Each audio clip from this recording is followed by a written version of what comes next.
බයිබලයේ සඳහන් වන පරිදි දෙවියන් විසින් මිනිසුන් කී දෙනෙකු දිවි තොර කරන්නට කටයුතු කළාද?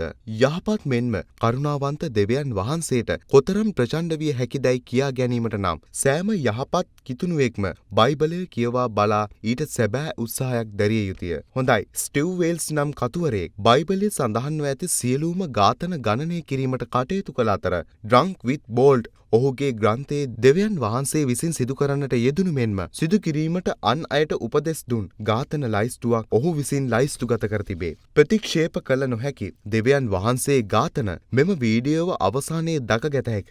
158ක් වන බයිබලයේ කතාන්දර තුළ දිවි තොර කළ අයගේ නිශ්චිත නාමයන් මෙන්ම ඔවුන්ගේ අංකද ආදී මූලාශ්‍ර ලබා දී ඇත. කෙසේ වෙතත් යුද්ධයක් නොයසේ නම් මාරාන්තික ගංවතුරක් වැනි අවස්ථාවලදී ස්ටිව් වේල්ස් සාධාරණ ඇස්තමේන්තු සිදු කර ඇති බව පෙනෙන කරුණකි.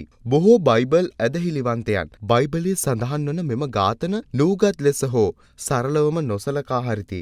දෙවියන් වහන්සේ මෙම දෙවියන්ගේ මෙම ඝාතන ගැන දැන සිටියේ නම් බොහෝ ඇදහිලිවන්තයින් බයිබලයේ විශ්වාස කිරීම නවත්වනු ඇත. ස්ටිව් වේල්ස් කිම් ජේම්ස් අනුවාදයේ භාවිත කර බයිබලයෙන් සත්‍ය කතා 158ක් උපුටා දක්වා තිබේ. ඔහු අපොක්‍රිෆා පරිශීලනය කර ඇත්තේ මෙම වීඩියෝව අවසානයේ ඇති සමහර කරුණු පැහැදිලි කිරීමට පමණි. බයිබලයේ එන ක්‍රිස්තියානි දෙවියන් යනු ජෙන්ගිස් කාන්, හිට්ලර් සහ පොල් පෝට් වැනි අයද ආධුනිකයන් බවට පත් කර මිනීමැරු මනෝවිද්‍යාදී රාක්ෂයකි.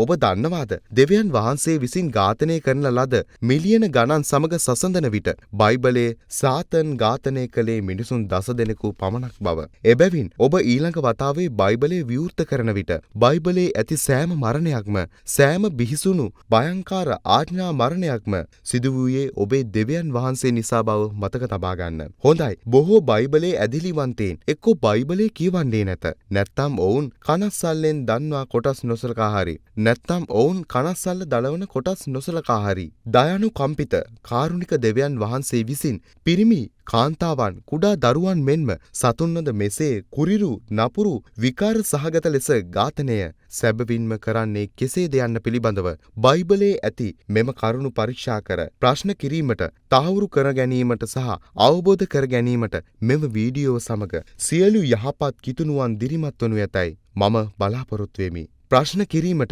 තහවුරු කර ගැනීමට සහ අවබෝධ කර ගැනීමට මෙම වීඩියෝව සමග සියලු යහපත් කිතුණුවන් දිරිමත් වනු ඇතැයි මම බලාපොරොත්තු වෙමි. එම නිසා බයිබලයේ යහපත් ග්‍රන්ථයක් සදාචාරාත්මක සහ ආධ්‍යාත්මික ජීවිත සඳහා මාර්ගෝපදේශක පුස්තකාලයක් බවට මවාපෑමක් කර නොගනිමු. මතෙව් 22 යේසුස් වහන්සේ අණ කළ පරිදි ඔබේ මුළු හදවතින් ආත්මයන් සමග මනසින් දෙවියන් වහන්සේට ප්‍රේම කළ හැකිද? සමහර විට යහපත් ප්‍රේමණීය මෙන්ම දයානුකම්පිත දෙවියෙකුට බයිබලයේ ඇති අහිංසක දරුවන්, කාන්තාවන්, පිරිමින් සහ සතුන් මිලියන ගණන් මරා දැමිය හැක්කේ කෙසේද යන්න කියවා තේරුම් ගැනීමට සියලු යහපත් කිතුණුවන්ට හොඳම කාලය මෙය විය හැකිද? සමහර විට සියලු යහපත් සිංහල ක්‍රිස්තියානියන් හට තම සිංහල මුතුන් මිත්තන්ගේ සැබෑ ආගම වෙත ආපසු යාමට කාලය දැන් පැමිණ තිබේ. මතෙව් 22:38 ද්විතීය කතා පොතේ 32 වෙනි කොටසෙහි දෙවියන් වහන්සේ මෙසේ වදාළසේක. මම ඔහුය, එමෙන්ම මා සමග කිසිදු දෙවි කෙනෙක් නැත. මම මරා දමමි, මම ජීවත් කරවමි, මම වද දෙමි, මම සුවපත් කරවමි. මෙය දෙවියන්ගේ නිස්පල තර්ජනයක් නොවේ. එමෙන්ම දෙවියන් වහන්සේ බයිබලය තුල අහිංසක දරුවන්, කාන්තාවන්, පිරිමින් සහ සතුන් මිලියන 3කට ආසන්න ප්‍රමාණයක් මරා දැමූහ. ස්ටීවන් වෙල්ස්ගේ පොත තුළ ඔහු ඉතාම පැහැදිලිව බයිබලයේ කතා 158න් දැකගත හැකි පරිදි ඇස්තමේන්තුගත කළ හැකි පරිදි අහිංසක ළමයින්, කාන්තාවන්, පිරිමින් සහ සතුන් මිලියන 25ක් ඝාතනය කර මරා දැමූ ආකාරය පිළිබඳව විස්තර සපයයි. මේ වගේ දරුණු දෙවියෙක් ඉන්න යක්ෂයා කාටද ඕනේ? කාලේ සීමා සහිත බව නිසා මෙම ඉදිරිපත් කිරීම කතා 158ම පමණක් නොව සමහර කතා පමණක් ඉස්මතු කරයි. එම නිසා කරුණාකර බයිබලය සහ ස්ටීව් වේල්ස්ගේ පොත කියවා ඔබ ඔබටම මෙම කරුණු සත්‍යාපනය කරගන්න. පළමුවන කතාව කතාන්දරය නෝවාගේ නැව. උප්පත්ති පොතේ දෙවියන් වහන්සේගේ පළමු ජනසංහාරය සිදුවන්නේ මිනිසුන් සෑදීමේදී දෙවියන් වහන්සේ පසුතැවිලි වී ලතවෙන්නට ගත් විටය. එවිට දෙවියන් වහන්සේ විසින් නෝවාගේ පවුල සහ නැවේ සිටින සතුන් හැර මිනිසුන් සහ සියලූම ජීවීන් වන ඔහුගේ මැවීන් මරා දැමුවා. බයිබලයේ සඳහන් නොවන මරා දැමුම් සංඛ්‍යාවක් අප තක්සේරු කළ යුතුයි. බයිබලයේ පූර්වයෙන් නැති කතාවක නෝවා බීමත්ව නිරුවතින් දෙවියන් වහන්සේ මෙන්ම මහජනතාව ඉදිරියේද සිට තිබේ. එමෙන්ම ඔහු තම නිරුවත වැසූ තම පුත්‍රයාටද ශාප කළේය. එසේනම් දෙවියන් වහන්සේ නෝවා බේරාගත්තේ ඇයි? නැවක් නිර්මාණය කිරීමට නෝවා ඉගෙනගත්තේ කෙසේද සහ එමෙන්ම මැද පෙරදිගින් එපමණ ලී ප්‍රමාණයක් ගත්තේ කෙසේද? ඊජිප්තුවරුන්ට පිරමීඩ තැනීමට දහස් ගණනක් මිනිසු අවශ්‍ය වූ නමුත් නෝවා ඔහුගේ පුතුන් තිදෙනා සමග මෙම විශාල නෞකාව තැනීමට සමත් වූයේ කෙසේද? 8 දෙනෙකුගෙන් යුත් නෝවාගේ පවුල මේ සියලු වනසතුන් රැකබලාගත්තේ කෙසේද? දෙවන කතාව ලෝත්ව බේරා ගැනීම සඳහා වූ ඒබ්‍රහම්ගේ යුද්ධය. උප්පත්ති පොතේ ඒබ්‍රහම් සහ ඔහුගේ බෑණනුවන් වූ ලෝත් ජීවත් වූයේ එකම ප්‍රදේශයේය.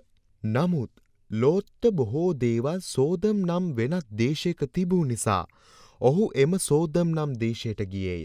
ඔහු පැමිණි පසු සෝදම් සහ ගොමෝරා සහ අනෙකුත් නගර අතර යුද්ධයක් ඇති වූ අතර එහිදී ලෝත්ව අල්ලා ගන්නා ලදී. ඒබ්‍රහම් වහලුන් 300කට වැඩි පිරිසකගේ උපකාරයෙන් ලෝත්ව බේරාගත් අතර දෙවියන් වහන්සේ විසින් ඒබ්‍රහම්ට පුරුෂාධිපත්‍ය විරෝධීන්ව ඝාතනය කිරීමට උපකාර කළහ. සෝදම්හි රජු සතුරන් පරාජය කිරීම ගැන දෙවියන් වහන්සේට සහ ඒබ්‍රහම්ට ස්තුති කළේය. මරා දැමූ නිශ්චිත සංඛ්‍යාව නොදනි. එබැවින් අපට ඇස්තමේන්තුවක් භාවිතා කිරීමට සිදුවේ. තෙවන කතාව සෝදම් සහ ගොමෝරා.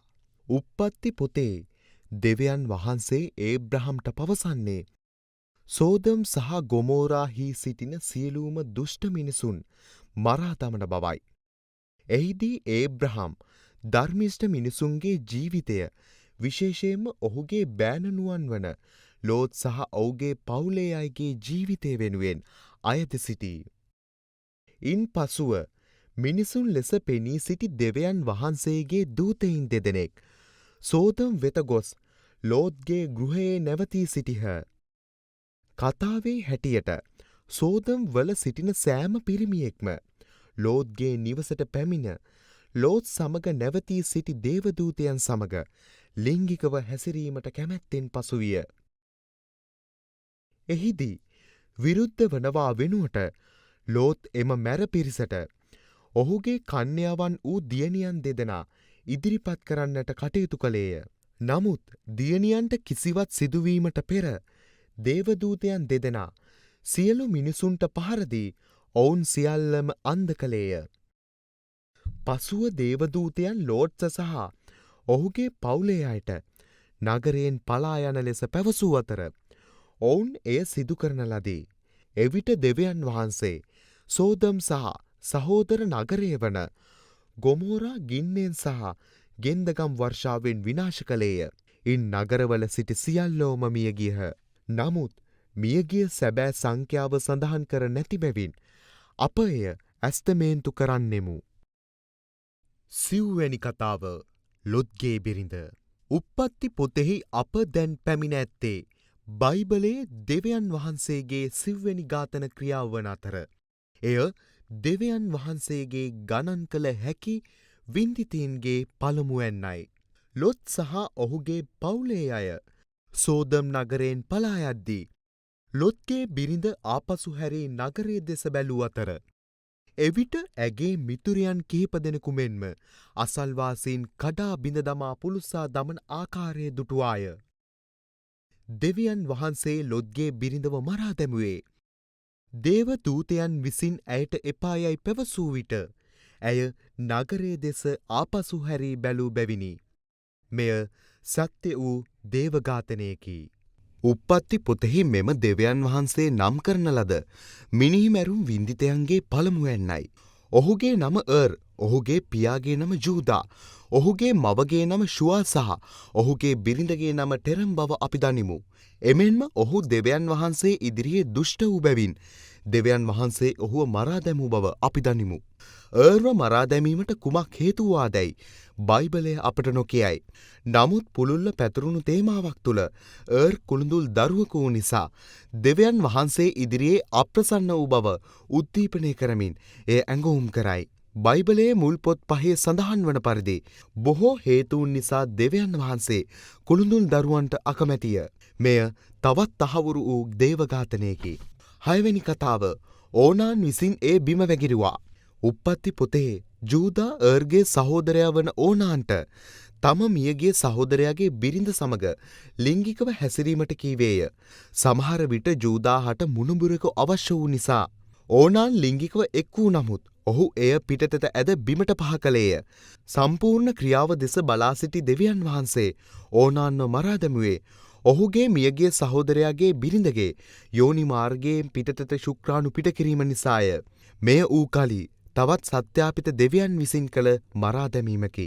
ස්වයං වින්දනය, සමලිංගිකත්වය සහ උපත්පාලනය හෙලා දැකීම ඇතුළු බොහෝ ක්‍රිස්තියානි ඉගැන්වීම්වල පදනම මෙම බයිබලයේ කතාවයි. 7 වෙනි කතාව ඊජිප්තුවේ පළමු වසංගතය. දෙවියන් වහන්සේ ඊජිප්තුවරුන්ට මිනිස් රුධිරය පානය කිරීමට බල කළේය. නික්මයාම සහ ප්‍රඥාවේ පොත්වල දෙවියන් වහන්සේට අවශ්‍ය වූයේ පාරාවෝ හට අනෙකුත් සියලු දෙවිවරුන්ට වඩා ඔහු උතුම් බවත් ඊජිප්තුවේ ඊශ්‍රායෙල් වහලුන් නිදහස් කරන බවත් ඒත්තු ගැන්වීමටය. දෙවියන් වහන්සේ මෝසෙස්ට පැවසුවේ ඔහුගේ සහෝදරයා වන ආරෝන් හට ඊජිප්තුවේ ඇති සියලුම ජලය ලේ බවට පත් කරන ලෙස පවසන ලෙසයි. එය පළමු වසංගතය ලෙස හැඳින්වේ. ඒ අනුව දෙවියන් වහන්සේ ඊජිප්තුවරුන්ට දින 7ක් රුධිරේ පානය කිරීමට බල කළ අතර දිගු කලක් රුධිරේ පානය කිරීමෙන් ජීවත් වීමට නොහැකි නිසා බොහෝ ඊජිප්තුවරුන් මිය ගියහ. මරා දැමූ සංඛ්‍යාව බයිබලයේ සඳහන් කර නැති නිසා අප විසින් ඇස්තමේන්තු කළ යුතුය. 8 වෙනි කතාව මුලින්ම උපන් සියලුම ඊජිප්තු දරුවන්. නික්මයාම පොතේ දෙවියන් වහන්සේට තමාට බලය ඇති බව සෑම කෙනෙකුටම පෙන්වීමට අවශ්‍ය විය. එබැවින් මධ්‍යම රාත්‍රයේදී දෙවියන් විසින් ඊජිප්තු දේශයේ සිට සියලු කුළුඳුල් වූ පාරාවෝගේ කුළුඳුලාගේ සිට සියලු කුළුඳුල් මිනිස් සහ සතුන් දක්වා සියලු දෙනා මරා දැමීය. දෙවියන් වහන්සේ ඔහුගේ ඝාතනය අවසන් කරන විට මියගිය දරුවෙකු හෝ සතෙකු නොසිටි එකදු නිවසක් හෝ ඊජිප්තුවේ නොතිබූ බව බයිබලයේ සඳහන් වේ. මෙය තේරුම් ගැනීමට අපහසු කොටසකි. මේ වැළැක්වීමට පාරාවෝට ඇති එකම ක්‍රමය ඊශ්‍රායලවරුන් වහලුන්ගෙන් මුදා හැරීමයි. නමුත් දෙවියන් වහන්සේ පාරාවෝට මෙම තේරීම වැළැක්වූ අතර එබැවින් නොකළ අපරාධයකට දෙවියන් වහන්සේ විසින් ගණනය කළ නොහැකි තරමේ දරුවන් සංඛ්‍යාවක් මරා දමන ලදී. එමෙන්ම දෙවියන් වහන්සේගේ බලයෙන් පාරාවෝ තීරණයක් ගැනීම නතර කරවන ලදී. බයිබලයේ කිසිවක් සඳහන් කළ නැති නිසා අපි ඝාතනය කළ සංඛ්‍යාව ඇස්තමේන්තු කළ යුතුය. 9 වැනි කතාව දෙවියන් වහන්සේ ඔවුන්ගේ අශ්ව රථවල රෝද ගලවා දැමූහ. නික්මයාම පොතේ දෙවියන් වහන්සේ විසින් ඊජිප්තුවේ සිට සෑම කුළුඳුල් ඊජිප්තු දරුවෙකු සහ සතෙකු මරා දැමූ එම අවසාන සමූහ ඝාතනයෙන් පසුව පාරාවෝ මෝසෙස්ට ඊජිප්තුවෙන් පිටවන ලෙසත් සියලුම ඊශ්‍රායෙල් වරුන් ඔහු හා රැගෙන යන ලෙසත් පැවසීය. එසේ පාරාවෝ මෝසෙස්ට පිටවන ලෙස පැවසුවේය. ඒ අනුව මෝසෙස් මිලියන 3කට ආසන්න ඊශ්‍රායෙල් වරුන් ඊජිප්තුවරුන්ගෙන් සොරකම් කළ හැකි වූ ඔවුන්ගේ ගවපට්ටි, රිදී, රන් සහ ඇඳුම්ද රැගෙන නගරයෙන් පිටව ගියේය. The Ten Commandments චිත්‍රපටයේ රතු මුහුද දෙබෑ වූ දර්ශනය ඔබට හුරුපුරුදු වන්නට හැකිය. දෙවියන් වහන්සේ එසේ ඔහුගේ සෙනගට ඊශ්‍රායෙල් වරුන්ට ඒ හා යා හැකි ලෙස මෝසෙස්ට මුහුද දෙබෑ කිරීමට ඉඩ දුනි. නමුත් පාරාවෝ තම අදහස වෙනස් කර ඔවුන් පසුපස ඊජිප්තු හමුදාව යැවීය. එවිට දෙවියන් වහන්සේ ජල හිඩැස වසා දැමූ අතර ඔහු අශ්වරථ 600ක රෝද අවහිර කළ නිසා ඊජිප්තු හමුදාවේ සියලු දෙනාම මිය ගියහ. තහවුරු කළ තවත් ඝාතන 600ක් සිදුවිය. 10 වැනි කතාව දෙවියන්ගේ අනුගාමිකයින් ඔවුන්ගේ මිතුරන් සහ පවුලේ අය මරා දමයි. නික්මයාම පොතේ මෝසෙස් දෙවියන් වහන්සේගේ දස ආඥා ලබා ගනිමින් සීනයි කන්ද මත සිටි අතර ඔහු ගොස් දින 40ක් ගත විය. ඔහු කවදා හෝ නැවත පැමිණියේදැයි ඔහුගේ සෙනග කල්පනා කිරීමට පටන්ගත් අතර ඔවුන් වෙනුවෙන් වෙනත් දේව රූප සාදා දෙන ලෙසට ඔවුන් ආරෝන්ගෙන් ඉල්ලා සිටිහ. දෙවියන් වහන්සේ මෝසෙස්ගේ සෙනගට ඊජිප්තුවරුන්ගෙන් රත්තරන් සොරකම් කිරීමට පැවසූ අතර එසේ පැවසුවේ දෙවියන් වහන්සේ ඔවුන්ට දස පනත දීමට පෙරය. එබැවින් ඔහු රත්තරන් සොරකම් කර රන් වළලු පිළියම් සෑදීමට මෝසෙස්ගේ සහෝදරයා වූ ආරෝන් නමිතුමාට දුන්හ. ආපසු පැමිණි මෝසෙස් රන් වසු පිළියම දැක කෝපයට පත්විය. මෝසෙස් රන්වාසු පිළියම පුළුස්සා කුඩු බවට පත් කර එය වතුරට මිශ්‍ර කර ඔහුගේ සෙනගට එය පානය කිරීමට සලස්වුවේය. මෝසෙස් ඉන් සෑහීමකට පත් නොවූ නිසා එබැවින් ඔහුගේ සෙනගට ඔවුන්ගේ කඩු අල්ලාගෙන ඔවුන්ගේම මිතුරන් සහ පවුලේ සාමාජිකයින් මරා දමන ලෙස පැවසීය. දෙවියන් වහන්සේට සියල්ලන්ම මරා දැමීමට අවශ්‍ය විය. නමුත් මෝසෙස් ඔහුට එය ප්‍රතික්ෂේප කළේය. හිතන්න, මෝසෙස් දෙවියන්ට වඩා හොඳ කෙනෙක්. සැබෑ දෙවිට පක්ෂපාත බව ඔප්පු කිරීමට මිනිසුන් 3000ක් මරා දැමූ බව බයිබලයේ සඳහන් වේ. 11 වන කතාව. ආරෝන්ගේ පුත් අමුතු ගින්නකින් පුළුස්සා දැමීම. ලෙවි පොතෙහි මිනිසුන් පණපිටින් පුළුස්සා දැමීම දෙවියන් වහන්සේගේ විනෝදය සඳහා වූ මාර්ගයක් ලෙස හඳුන්වාගත හැකිය. බයිබලයේ දෙවියන් වහන්සේ සෝදම් සහ ගෝමරාහි සියල්ලන්ම පුළුස්සා දැමූ අතර දෙවියන් වහන්සේ පැමිණිලි කිරීම නිසා ඊශ්‍රායෙල්වරුන් පුළුස්සා දැමූහ. එමෙන්ම දෙවියන් වහන්සේ මිනිසුන් 250 දෙනෙකු සුවඳ ද්‍රව්‍ය දැල්වීම නිසා පුළුස්සා දැමූ අතර තවත් 102 දෙනෙකුව එළියට ඔහුගේ කන්දෙන් බැස එන ලෙස ඉල්ලා සිටි නිසා දෙවියන් වහන්සේ විසින් පුළුස්සා දැමූහ. ලෙවි ග්‍රන්ථයේ තුල ආරෝන්ගේ පුතුන් දෙදෙනා සුවඳ ද්‍රව්‍ය සමගින් ගින්නක් ඇතිකොට තිබේ. ඉන් දෙවියන් වහන්සේ කෝපයට පත් වූ නිසා ඔහු ආරෝන්ගේ පුතුන් දෙදෙනාව පුළුස්සා මරා දැමුවේය. ඔහුගේ පුත්තරයන් වෙනුවෙන් නොඇලපෙන ලෙස මෝසෙස් විසින් ආරෝන් හට පවසා ඇති අතර එසේ නොවුනහොත් දෙවියන් විසින් ඔහුවත් ඝාතනය කරාවියයි අනතුරු අඟවා ඇත. මෙහිදී අපට සත්‍යාපනය කළ මිනීමැරුම් දෙකක් ඇත. පෙනෙන විදියට ඊතා උතුම් දෙවියෙකි. 12 වෙනි කතාව. අපහාස කරන්නෙකු ගල්ගසා මරා දමයි. ලෙවි පොතේ ඊශ්‍රායෙල් ජාතික ස්ත්‍රියකගේ නම සඳහන් නොකළ පුත්තරයෙක් තවත් පුරුෂයෙකු සමග කෑගසමින් දෙවියන් වහන්සේගේ නාමයේ නිෂ්ඵල ලෙස කීවේය. එහිදී දෙවියන් වහන්සේ ඔහුට ගල්ගසා මරා දමන ලෙස මෝසෙස්ට පැවසීය. මෙය වූ කලි තවත් තහවුරු කරන ලද එක් මරණයක් වේ.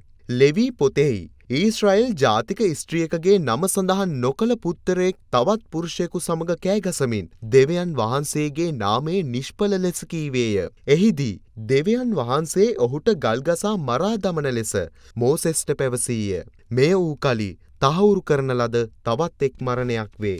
13 වන කතාව. මිනිසුන් පැමිණිලි කළ නිසා දෙවියන් වහන්සේ ඔවුන්ව පුළුස්සා මරා දැමීය. ඔබ බයිබලයේ ඇදිහිලිවන්තයෙකුගෙන් ඇසුවොත් බයිබලයේ මිනිසුන් පුළුස්සා මරා දැමීම වැරදිද කියා බොහෝ ඇදිහිලිවන්තයන් එම ප්‍රශ්නයට පිළිතුරු දීම ප්‍රතික්ෂේප කරනු ඇත. අංක පොතේ සමහර අය මැසිවිලි නගන නමුත් එයට හේතුව හෝ ප්‍රශ්නය අපට නොකියා සිටියද දෙවියන් වහන්සේ ඔවුන් මැසිවිලි නගන බව අසා ඔහු ඔවුන්ව පණපිටින් පුළුස්සා දැමුවේය. අංක පොතේ සමහර අය මැසිවිලි නගන නමුත් එයට හේතුව හෝ ප්‍රශ්නය අපට නොකියා සිටියද දෙවියන් වහන්සේ ඔවුන් මැසිවිලි නගන බව අසා ඔවුන් ඔවුන්ව පණපිටින් පුළුස්සා දැමුවේය. බයිබලයේ සඳහන් වන සම්පූර්ණ වාක්‍යය එය වේ. එම නිසා මියගිය සංඛ්‍යාව අප තක්සේරු කළ යුතුය.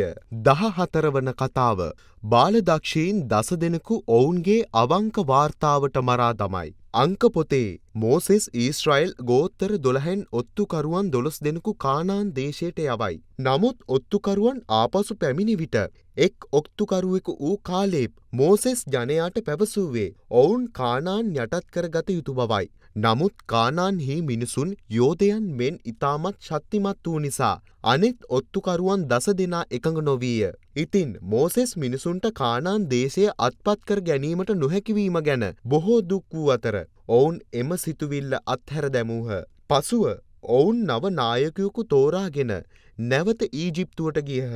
මිනිසුන් විසින් කාලේබ් සහ ජොෂුවාට ගල්ගසා මරා දැමීමට පෙර දෙවියන් වහන්සේ පෙනී සිටින අතර ඔහුට සියලු මිනිසුන් මරා දැමීමට අවශ්‍ය වූ නමුත් මෝසෙස්ට ස්තුති වන්නට ඔහු දෙවියන් වහන්සේට ඒත්තු ගැන්වුවේ ඝාතනය නොකරන ලෙසයි. ඔත්තුකරුවන් 10 දෙනා කානාන් දේශය ගැන අවංක වාර්තා කිරීම නිසා දෙවියන් වහන්සේ තවමත් ඔවුන් සමග උමතුවෙන් පසුවිය. එබැවින් ඔහු වසංගතයක් පතුරුවා 10 දෙනාම මරා දැමීය. මේවා තහවුරු කළ ඝාතන වේ.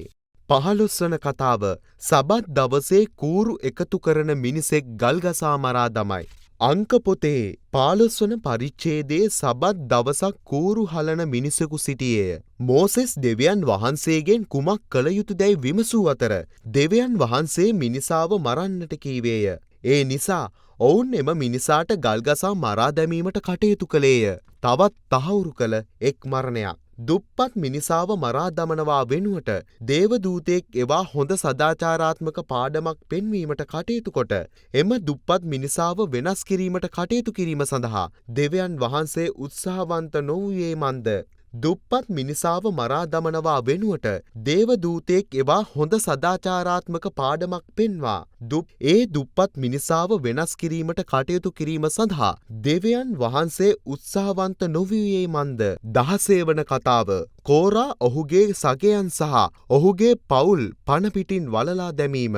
අංක පොතෙහි කෝරා නම් මිනිසෙක් ඔහුගේ මිතුරන් 2 දෙනෙක් සහ මිතුරන් 252 දෙනෙක් මෝසෙස් වෙත ගොස් ඔහුට අහංකාරයයි චෝදනා කළහ. මෝසෙස් පැවසූයේ හරි අපි බලමු දෙවියන් කැමති කාටද කියලා ලෙසයි. දෙවියන් වහන්සේ සියලු දෙනා මරා දමන බවට තර්ජනය කළ අතර මෝසෙස් නැවතත් දෙවියන්ව සංසුන් කිරීමට සමත් විය.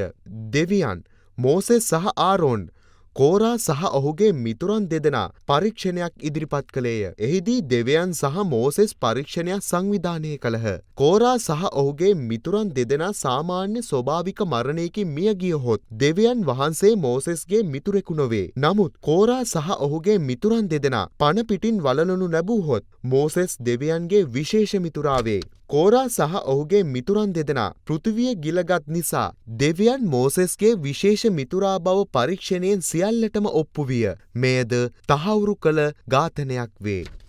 17 වන කතාව දෙවියන් සුවඳ දුම් දැල්වීම නිසා මිනිසුන් 250ක් පුළුස්සා මරා දමයි. අංක පොතේ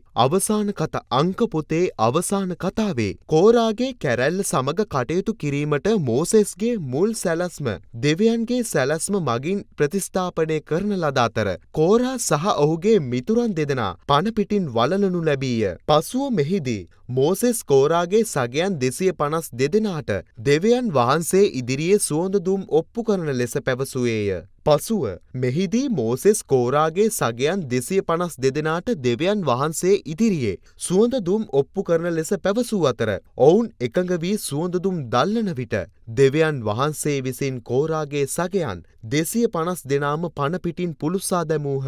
සත්‍යාපනය කළ ඝාතන.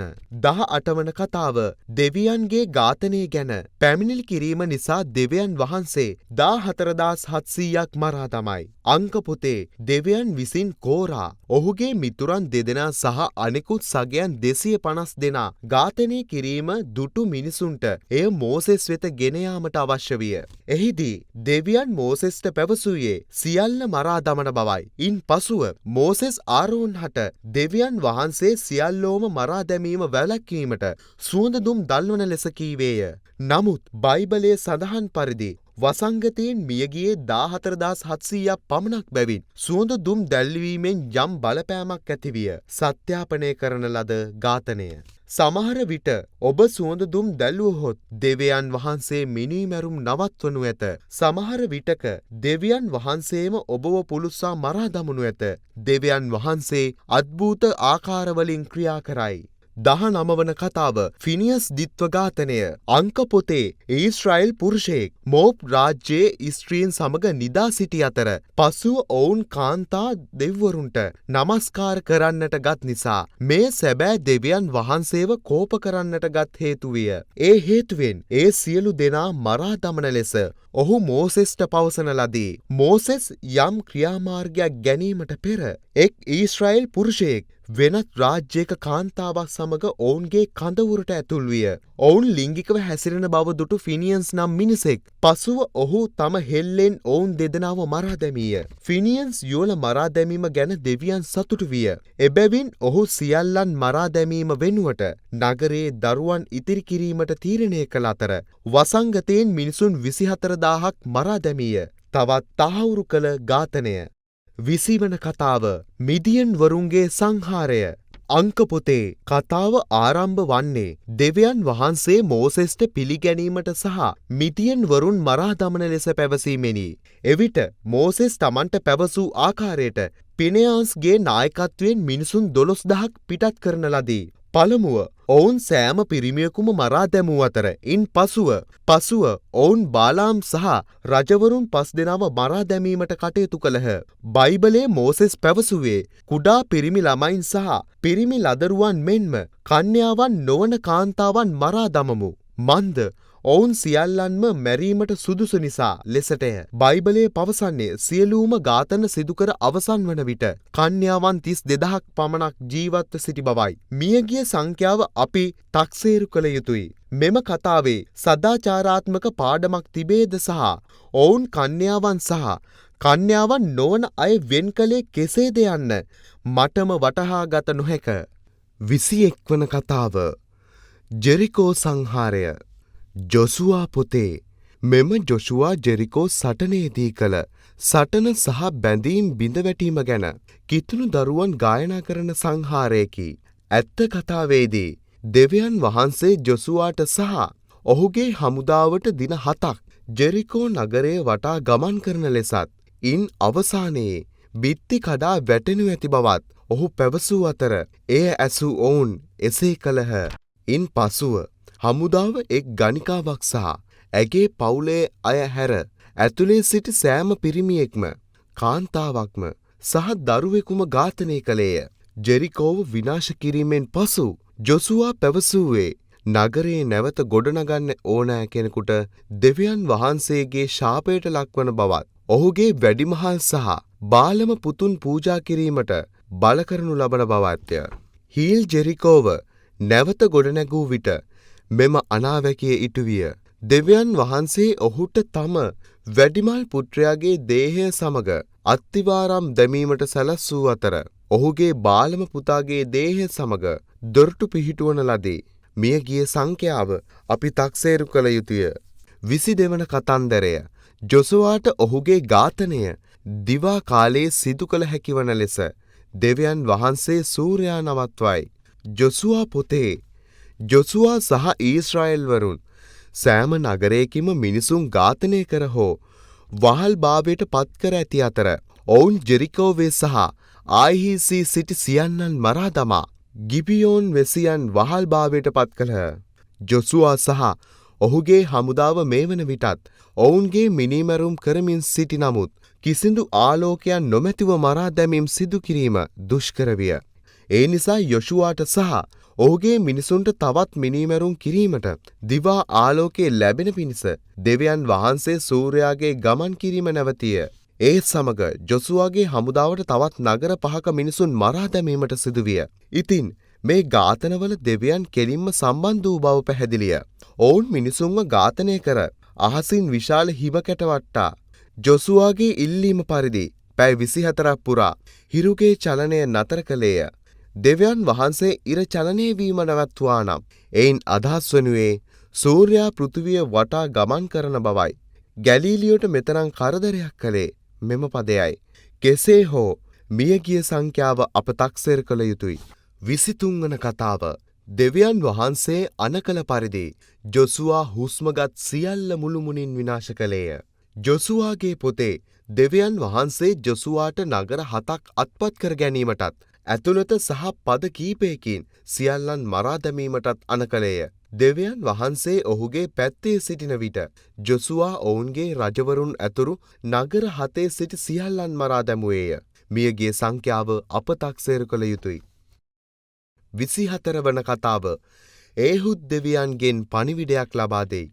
විනිශ්චකරුවන්ගේ පොතේ ඊශ්‍රායෙල් වරුන් නැවතත් බොරු දෙවියන්ට නමස්කාර කරමින් සිටි අතර ඒ නිසා දෙවියන් වහන්සේ ඔවුන්ව මොව්බීහි රජ වූ එග්ලෝන්ට වහල්භාවයට විකුණන ලදී. ඊශ්‍රායෙල් වරුන් අවුරුදු 18ක් වහලුන් ලෙස සේවය කරන්නට යෙදුනි. මොව්බීහි රජ වූ එග්ලෝන්න ඔහුගේ බඩේ ඇතුල් පැත්තේ එළියට එනතුරු කඩුවකින් අද මරා දැමීමට දෙවි ඒහුත්ව යැවීය. මාෆියා කල්හි මිනී මැරීමේ කලාව දෙවියන්ගෙන් ඉගෙන ගන්නට ඇත. මෙය එක් සත්‍යාපිත මරණයක්ය. 25 වන කතාව ගිඩියෝන්ගේ කතාව. විනිශ්චකරුවන්ගේ පොතේ ඊශ්‍රායෙල් වරුන් බොරු දෙවියන්ට නමස්කාර කරමින් සිටි නිසා දෙවියන් වහන්සේ ඔවුන් නැවතත් වහල්භාවයට විකුණන ලදී. ගිඩියෝන් ගොවිතැන් කරමින් සිටි අතර ඊශ්‍රායෙල් වරුන් වහල්භාවයට ගෙන යන මිදියන් වරුන්ව මරා දමන ලෙස දෙවිගේ දූතයෙක් ඔහුට කීවේය. දෙවියන් වහන්සේ දූතයා සහ ගිඩියෝන් සමග තුන්ආකාරයකින් සංවාදයට සම්බන්ධ වූ නමුත් ගිඩියෝන් ඔවුන්ගෙන් කිසිවෙකු විශ්වාස නොකළ අතර විශ්වාස කිරීමට සලකුණක් ඉල්ලා සිටියේය. එවිට ගිඩියෝන් එළුවෙකු මරා දැමූ අතර දේව දූතයා මායාවක් ලෙස ඌට ගිනි තබන ලදී. නමුත් එමගින්ද ගිඩියෝන්ට ඒත්තු ගියේ නැති අතර දෙවියන් වහන්සේ ඔහුට බොරු නොකියන බව ඔප්පු කිරීමට තවත් සලකුණක් අවශ්‍ය විය. ඔහු ලොම් ස්වල්පයක් ගෙන ඒ බිම තබා පොළව වියලිව තිබියදී එය තෙත් කරන ලෙස දෙවියන්ගෙන් ඉල්ලා සිටියේය. දෙවියන් වහන්සේ එම පරීක්ෂණය සමත් විය. නමුත් නැත. ඔහුට දෙවියන් වහන්සේ විශ්වාස කළ හැකි බව ගිඩියෝන්ට තවමත් විශ්වාස නැත. එබැවින් ඔහු උපක්‍රමය ආපසු හරවන ලෙසත් බිම තෙත් කර ලොම් වියලන ලෙසත් දෙවියන්ගෙන් ඉල්ලා සිටියේය. දැන් දෙවියන් වහන්සේ ගිඩියෝන්ගේ සියලු පරීක්ෂණ සමත් වූ අතර ගිඩියෝන් දෙවියන් වහන්සේ කෙරෙහි ඇති විශ්වාසය සමග දෙවියන් වහන්සේ ගිඩියෝන්ට පවසන්නේ මිදියන් වරුන්ව මරා දමන ලෙසයි. ගිඩියෝන්ට 22000ක් පමණ මරා දැමීමට හැකි විය. බයිබලය පවසන්නේ මිදියන් වරුන් 10000ක් තවමත් ජීවතුන් අතර සිටින අතර දෙවියන් වහන්සේට අවශ්‍ය වූයේ සියල්ලන්ම මැරීමට බවය.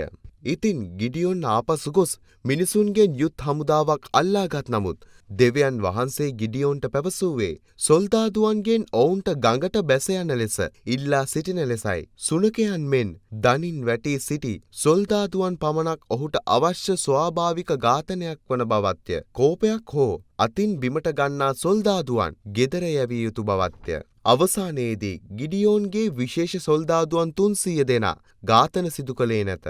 මිදියොන් වරුන් එකින් එකා මරා දැමීමට බල කරමින් සියලු ඝාතන කළේ දෙවියන් වහන්සේය. මිදියොන් වරුන් මැරීමේ ගෞරවය දෙවියන්ට අවශ්‍ය වූවා වැනිය. හිස ගසා දැමීම සහ වදහිංසා පැමිණවීම සම්බන්ධ කතාවට තවත් දෙයක් නැත.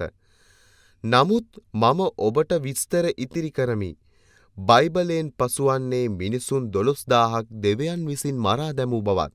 බයිබලය පවසන්නේ මිනිසුන් 1,20,000ක් දෙවියන් විසින් මරා දැමූ බවත් සත්‍යාපනය කළ ඝාතන බවත්ය.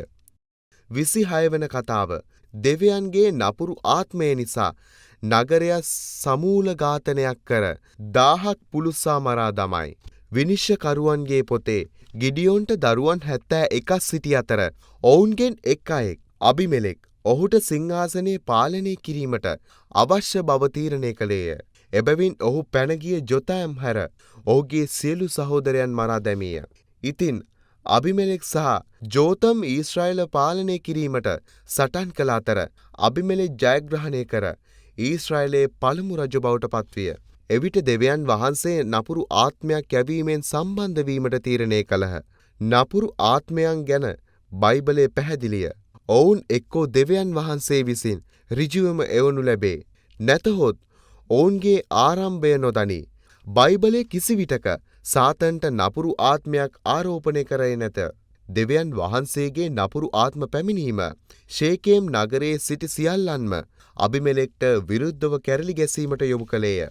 අබිමෙලෙක් පැනගොස් කුළුණක් තුල සැඟව සිටි මිනිසුන් 1000ක් හැර අන් සියල්ලන්ම සමූල ඝාතනය කර දැමීය. එවිට අබිමෙලෙක් කුළුණට ගිනි තැබූ අතර කුළුණ දැවිමින් තිබියදී එහි සිටි කාන්තාවක් කුළුණෙන් යෝධ ගලක් හෙළූ අතර එය අබිමෙලෙක්ගේ හිස පොඩි කළේය. 26 වන කතාව දෙවියන්ගේ නපුරු ආත්මය නිසා නගරය සමූල ඝාතනයක් කර 1000ක් පුළුස්සා මරා දමයි. විනිශ්චකරුවන්ගේ පොතේ ගිඩියෝන්ට දරුවන් 71ක් සිටි අතර ඔවුන්ගෙන් එක් අයෙක් අබිමෙලෙක් ඔහුට සිංහාසනය පාලනය කිරීමට අවශ්‍ය බව තීරණය කළේය. එබැවින් ඔහු පැන ගිය ජොතෑම් හැර ඔහුගේ සියලු සහෝදරයන් මරා දැමීය. ඉතින් අබිමෙලෙක් සහ ජෝතම් ඊශ්‍රායල පාලනය කිරීමට සටන් කළ අතර අබිමෙලෙක් ජයග්‍රහණය කර ඊශ්‍රායලයේ පළමු රජු බවට පත්විය. එවිට දෙවියන් වහන්සේ නපුරු ආත්මයක් යැවීමෙන් සම්බන්ධ වීමට තීරණය කළහ. නපුරු ආත්මයන් ගැන බයිබලයේ පැහැදිලිය. ඔවුන් එක්කෝ දෙවියන් වහන්සේ විසින් ඍජුවම එවනු ලැබේ. නැතහොත් ඔවුන්ගේ ආරම්භය නොදනී. බයිබලයේ කිසිවිටක සාතන්ට නපුරු ආත්මයක් ආරෝපණය කරේ නැත.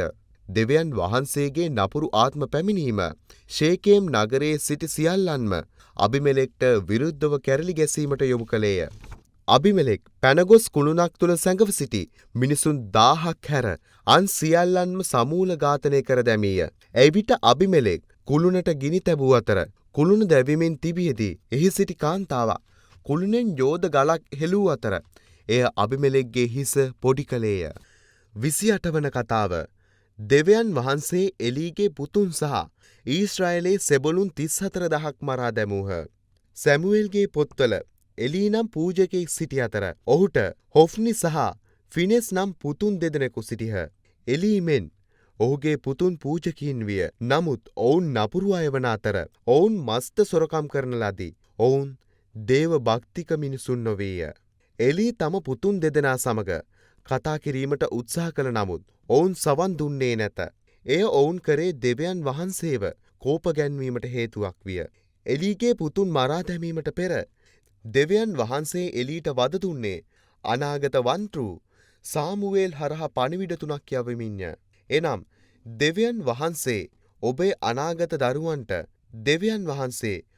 අනාගත දරුවන්ට හොෆ්නිගේ සහ ෆීනෙස්ගේ පාපවලට දඩුවම් කරන බවත් දෙවියන් වහන්සේ එලීගේ පුත්‍රයන්ව මරා දමන බවත් පැහැදිලි කළේය. එසේනම් එලීගේ පුතුන් සහ ඊශ්‍රායලයේ සෙබළුන් 34000ක් මරා දැමීමට දෙවියන් පිලිස්තිවරුන්ට සැලැස්සූ අතර පිලිස්තිවරුන් ඊශ්‍රායල් වරුන් 34000ක් මෙන්ම හොෆ්නි සහ ෆිනෙස් මරා දැමූ බව බයිබලය සනාථ කරයි. 29 වන කතාව. දෙවියන් වහන්සේ ඔවුන්ගේ රහස් අවයවවලට අර්ශස් වලින් පහර දුන්හ. සාමුවෙල්ගේ පොත්වල අවසාන සටනේදී පිලිස්තිවරුන් ආඥාපූර්ව 10 අඩංගු ගිවිසුම් පෙට්ටිය අෂ්ඩෝන් නගරයට ගෙන ගොස් දාගෝන් නම් ඔවුන්ගේ දෙවියන්ගේ ප්‍රතිමාව අසල තැබූ නමුත් දාගෝන්ගේ ප්‍රතිමාව කඩා වැටි කැඩී ගියේය. එබැවින් දෙවියන් වහන්සේ අෂ්ඩෝස් වැසියන්ට දඩුවම් කළේ ඔවුන්ගෙන් කීප දෙනෙකු මරා දමා දිවි ගලවා ගත් අයට අර්ශස් ලබා දෙමින්. එබැවින් අෂ්ඩෝස්හි සෙනග ගාන්නුවරට ගිවිසුම් පෙට්ටිය යැවූ අතර පසුව දෙවියන් වහන්සේ ගත්හි සමහර මිනිසුන් මරා ඉතිරි වූ අර්ශස් ඔවුන්ගේ රහස් කොටස්වල දුන්නේය. ඉන් පසුව ගිවිසුම් පෙට්ටිය එක්රෝන් වෙත යවන ලදී. දෙවියන් වහන්සේ නැවතත් එක්රෝන්හි බොහෝ මිනිසුන් මරා දමා ඉතිරි අයට අර්ශස් ලබා දුන්නේය. දෙවියන් වහන්සේ මිනිසුන්ට අර්ශස් ලබා දී ඔවුන්ගේ නගරවල ආඥා 10 තැබීම නිසා ඔවුන්ට දඩුවම් කරන්නේ මන්දයි බයිබලයේ පැහැදිලි නොකරයි. අෂ්ඩෝස්, ගාත් සහ එක්රෝන් යන ප්‍රදේශවල දෙවියන් වහන්සේ කී දෙනෙක් මරා දැමුවාද කියා බයිබලයේ සඳහන් නොවන නිසා අපට ඇස්තමේන්තු කිරීමට සිදුවේ. 30 වන කතාව. සමිදානන් වහන්සේගේ ගිවිසුම් පෙට්ටිය දෙස බැලූ නිසා 50070ක් මරා දමන ලදී. සැමුවෙල්ගේ පොත්වල පිලිස්තිවරුන් දෙවියන් වහන්සේ තම සෙනග මරා දැමීම සහ ඔවුන්ට අර්ශස් ලබා දීම ගැන බොහෝ කෝපයට පත්විය. එබැවින් ඔවුන්ගේ පූජකයෝ පිලිස්තිවරුන්ට රන් අර්ශස් 5ක් සහ රන් මීයන් 5 දෙනෙක් පූජාවක් ලෙස සාදා 50,000ක් අඩංගු ගිවිසුම් පෙට්ටිය දෙවියන් වහන්සේට පඬුරු ලෙස එළදෙන්නුන් දෙදෙනෙකු විසින් ඇදගෙන ගිය කරත්තයක තබා පසුව ගවයන්ට ඔවුන් කැමති ඕනෑම තැනකට යාමට ඉඩ දුන්හ. එළදෙන්නු කෙලින්ම බෙත්ෂෙමේෂ් වෙත ගිය අතර එහි සිට ජනයා ගිවිසුම් පෙට්ටිය දෙස බැලීමට තහනම් කර ඇත. ඒ නිසා දෙවි බෙත්ෂෙම්හි සිටි 50,070 දෙනාවම මරා දමන ලදී. තහවුරු කළ ඝාතනයකි. කතාන්දරය 31. දෙවියන් වහන්සේ පිලිස්තිවරුන් හට ඉතා විශාල ගුරුකමක් එවන ලදී. සාමුවෙල්ගේ පොත්වල ආඥාපූර්ව 10 අඩංගු ගිවිසුම් පෙට්ටිය දෙස බැලීම සඳහා දෙවියන් වහන්සේ මිනිසුන් 50,000කට වඩා මරා දැමූ පසු ගිවිසුම් පෙට්ටිය කිර්දා ජේමින් වෙත ගෙන යන ලද අතර ඊශ්‍රායලයේ ජනයාට ගිවිසුම් පෙට්ටිය ආපසු අවශ්‍ය විය. අනාගත වෘක්ත සාමුවෙල් ඊශ්‍රායෙල් වරුන්ට උපදෙස් දුන්නේ ඔවුන්ගේ බොරු දෙවියන් ඉවත් කර ඔවුන් කළ සැබෑ දෙවියන්ට නමස්කාර කරන ලෙසයි. එවිට සාමුවෙල් ඊශ්‍රායෙල් වරුන්ට මිෂේපේ නුවරට එන්නයි කී අතර එවිට ඔවුන් වෙනුවෙන් යාඥා කළ හැකි බවද පැවසීය. ඊශ්‍රායෙල් වරු සාමුවෙල්ගෙන් ඉල්ලා සිටියේ ඔවුන්ව බේරා ගන්න කියා දෙවියන්ගෙන් ඉල්ලා සිටින ලෙසයි. එවිට සාමුවෙල් බැටළු පැටුවෙකු මරා දෙවියන් වහන්සේ උදෙසා පුළුස්සා දැමුවේය. සාමුවෙල් දෙවියන් වහන්සේට එම පූජාව ඔප්පු කරන විට පිලිස්තිවරු ඊශ්‍රායෙල් වරුන්ට පහර දුන්හ. එබැවින් දෙවියන් වහන්සේ පිලිස්තිවරුන් නිශ්චල කිරීමට සහ බාධා කිරීමට ඔවුන්ට විශාල ගුරුකම් මෙවන ලදී. එවිට ඊශ්‍රායෙල් වරුන් අකර්මණික පිලිස්තිවරුන්ව මරා දැමූහ. පිලිස්තිවරුන් කී දෙනෙක් මරා දැමුවාද යන්න නැවත වරක් බයිබලයේ පවසන්නේ නැත. එබැවින් අපි තක්සේරු කළ යුතුය. 32 වන කතාව ජොනතන්ගේ පළමු ඝාතනය. සැමුවෙල්ගේ පොත්වල ඊශ්‍රායලයේ රජුට ජොනතන් නම් පුතෙක් සිටි අතර ඔහුට මිනිසුන් ඝාතනය කිරීමෙන් ඔවුන්ගේ වටිනාකම ඔප්පු කිරීමට අවශ්‍ය විය. එවිට එබැවින් ජොනතන් සහ ඔහුගේ සංහාරේ රැගෙන ගිය පුද්ගලයා චර්මච්ඡේදනය නොකළ මිනිසුන් දඩයම් කිරීමට තීරණය කළහ. ඔවුන්ගේ සැලසුම වූයේ පිලිස්තිවරුන් වෙත ගොස් ඔවුන්ගේ ප්‍රතික්‍රියා බැලීමයි. පිලිස්තිවරුන් විකාර සහගත දෑ කතා කරන්න පටන් ගත්තොත් ජොනතන් සහ ඔහුගේ මිතුරා ඔවුන් සමග සටන් කිරීමට යන්නේ එය පැහැදිලිවම දෙවියන් වහන්සේගේ ලකුණක් වන බැවින්. ඒ අනුව පිලිස්තිවරුන් එවැනි දෑ කියන්නට ගත් විට ජොනතන් පිලිස්තිවරුන් 20 දෙනා මරා දැමූ අතර ජොනතන්ගේ පළමු ඝාතනය ලෙස බයිබලයේ සඳහන් වන්නේ මෙයයි. 33 වන කතාව අමලේක්වරුන්ගේ ජනසංහාරය. සැමුවෙල්ගේ පොත්වල බයිබලයේ දෙවියන් නපුරු බව නිසකව දැනගැනීමට ඔබට අවශ්‍ය වන්නේ 1 සිට 15 දක්වා පළමු පද 3 කියවීම පමණි. සැමුවෙල්ගේ අනාගත වෘක්ත දෙවියන් වෙනුවෙන් මෙහි කතා කරන අතර ඊශ්‍රායෙල් රජු වන සාවුල්ට පවසන්නේ ඔවුන්ට සියලු අමලේක්වරුන් සහ ඔවුන්ගේ සියලු සතුන් මරා දැමිය යුතු බවයි. එවිට සාවුල් 2,10,000කින් යුත් හමුදාවක් පිටත් කර හරින අතර එයින් අමලේක්වරුන්ගේ රජු වන ආගග් සහ සතුන් කිහිප දෙනෙකු හැර අන් සියල්ලන්ම ගෝත්‍රයේ සිටින සෑම පිරිමියෙක්ම ස්ත්‍රියක් දරුවන් සහ සතුන් ඇතුළු සෑම දරුවෙකුම ඝාතනය කිරීමට කටයුතු කරයි. සාමුවෙල් අනාගත වෘතාන්ත සාවුල් රජු බවට පත් කිරීම ගැන පසුතැවිලි වූ අතර රජුගේ ආගග්ව මරා නොදැමීම ගැන දෙවියන් වහන්සේ සාවුල් රජු සමග දැඩි කෝපයට පත්විය. ඝාතනයට ලක් වූ සංඛ්‍යාව අපට තක්සේරු කළ යුතුයි. කතාන්දර 34 සැමුවෙල් දෙවියන් වහන්සේ ඉදිරියේ ආගග්ව කපා කොටා මරා දමයි. සැමුවෙල්ගේ අවසාන කතාවේ සාවුල් රජු ආගග් රජු සමග සමහර සතුන් නොමරා දෙවියන්ගේ නියෝග විනාශ කළේය. සැමුවෙල්ගේ අවසාන කතාවේ සාවුල් රජු ආගග් රජු සහ සමහර සතුන් නොමරා දෙවියන් නියෝග විනාශ කළේය. එම ජන සංහාරයෙන් පසු අනාගත වෘතාන්ත සැමුවෙල් ඉතා කලබල වූ අතර ඔහු දෙවියන් වහන්සේ ඉදිරියේ ආගග් රජු මරා කැබලිවලට කපා දැමීය. සැමුවෙල් කතා වෘතාන්තය සැමුවෙල් රක්රූවරයාත් රකුසෙක් නමුත් දෙවියන්ට සහ බයිබලයේ විශ්වාස කරන්නට ඔහු වීරයෙක්ය. මේද සත්‍යාපනය කළ ඝාතනයක්. 35 වන කතාව එලා ගෝලියත් නිම්නය. සැමුවෙල්ගේ පොත්වල සාවුල් ඊශ්‍රායලයේ රජු ජන සංහාරය සම්පූර්ණ නොකළ අතර අවසාන කතාවේදී සාමුවෙල් නබිතුමාට ආගග් රජුව මරා දැමීමට සිදුවිය. දෙවියන් වහන්සේ සහ සාමුවෙල් තුමා තවදුරටත් බොහෝ කලකිරීමට පත්විය. එවිට දෙවියන් වහන්සේ සහ සාමුවෙල් අනාගත වෘතාන්ත දාවිද්ව තෝරාගත්තේ දාවිද්ගේ ජීවිතය තුළ දෙවියන් වහන්සේගේ ආත්මය ඔහු සමග සිටින බැවින්. මෙම කතාව ඊශ්‍රායෙල් වරුන්ගේ දාවිද් සහ පිලිස්තිවරුන්ගේ ගෝලයන් ගැනයි. ගෝලියත් ඊශ්‍රායෙල් වරුන්ට පැවසුවේ ඔබ හොඳ සටන්කරුවා මට එවන්න. මම දිනුවොත් සියලු ඊශ්‍රායෙල් වරුන් අපේ සේවකයෝ වෙනවා. ඔබ දාවිද් දිනුවොත් මම ඔබේ සේවකයා වන්නෙමු යනුවෙනුයි. දාවිද්ට කඩුවක් හිස්වැස්මක් සහ දාවිද්ට කඩුවක් හිස්වැස්මක් සහ සන්නාහයක් ලබා දුන් නමුත් ඔහු එය කඩුවක් සහ ගල් කීපයක් සඳහා මාරු කළේය. ගෝලිත්ගේ නළලට එක් පරිපූර්ණ පහරක් එල්ල කරමින් ගෝලියත් මරා දැමීමට දාවිද් ජයග්‍රහණය කළේය. අනතුරුව දාවිද් ගෝලිත්ගේ කඩුවෙන් ගෝලිත්ගේ හිස කපා කැපූ හිස කුසලානයක් මෙන් ජෙරුසලමට ගෙනාවේය. සාමුවෙල් 21 ගෝලිත්ගේ මරණය ගැන සම්පූර්ණයෙන්ම වෙනස් බයිබල් කතාවක් ඇත. එහි පවසන්නේ එල්හානාන් ගෝලීයන් මරා දැමූ බවයි. නමුත් අපි එම කතාව නොසලකා හැර මෙය එක් සත්‍යාපනය කළ ඝාතනයන් ලෙස සලකමු. 36 වන කතාව. දෙවියන් වහන්සේ නාබල්ව මරා තමයි. සාමුවෙල්ගේ පොත්වල දාවිඩ් ඔහුගේ මිතුරන් කීප දෙනෙකු සමග පාලුකරයේ සිටියේදී ඔහුට ධනවත් මිනිසෙක් වූ නාබල් ගැන අසන්නට ලැබුණා. දාවිඩ් ඔහුගේ මිතුරන් 10 දෙනෙකු නාබල් වෙත යවා නාබල්ට තමා සතු ඕනෑම දෙයක් ඔවුන්ට ලබා දෙන ලෙස ඉල්ලා සිටි නමුත් නාබල් එය ප්‍රතික්ෂේප කළේය. මේ අතර නාබල්ගේ භාර්යාව වන අබිගයිල් දාවිඩ් වෙත කෑම සහ වයින් බොහෝ ප්‍රමාණයක් ලබා දී ඔහුව සංසුන් කිරීමට පැමිණියාය. දාවිඩ්ගේ කෝපය සමාන වූ පසු නාබල් සාදයක් පවත්වා සැමරීමක් සංවිධානය කළ නමුත් දින 10කට පසු දෙවියන් වහන්සේ නාබල්ව මරා දැමීමට කටයුතු කළහ. ඒ සඳහා හේතු ඉදිරිපත් නොකළ අතර දාවිඩ් නාබල්ගේ භාර්යාව සහ නාබල්ගේ සියලු බඩු බාහිරාදිය රැගෙන සැමරීම සිදු කළේය. එනයින් දාවිඩ්ට භාර්යාවන් 2 දෙනෙකු ලැබුණි. අබිගයිල් සහ අබිනෝවාම් සහ තවත් යුවතියන් 5 දෙනෙක්. මෙය තව එක් සත්‍යවාදී ඝාතනයක් වේ. 37 වන කතාව. දාවිඩ් අමලේක්වරුන් මරා දමමින් දින ගත කරයි. සැමුවෙල්ගේ පොත්වල දිනක් දාවිඩ් ඔහුගේ පිලිස්තිවරුන්ගේ මිතුරන් සමග විනෝද වෙමින් සිටියේදී අමලේක්වරුන් ඔවුන්ගේ නගරයට පහර දුන්හ. ඔවුන් බයිබලයේ නිග්මයාම 17 ද්විතීය කතා 25 සහ සාමුවෙල් 15 හි දක්වා ඇති පරිදි දෙවියන් වහන්සේ බොහෝ සෙයින් වෛර කරන්නේ අමලේක්වරුන් හටය. සියලුම අමලේක්වරුන්ව මරා දමන ලෙස දෙවියන් වහන්සේ දෙවරක් ඊශ්‍රායෙල් වරුන්ට බයිබලයේ යන කර ඇත. මෙම කතාවේ සිත්ගන්නා කරුණ නම් අමලේක්වරුන් පිලිස්තිවරුන් මරා නොදැමූ නමුත් මිනිසුන් කාන්තාවන් ළමයින් සහ සතුන් රැගෙන ගියහ.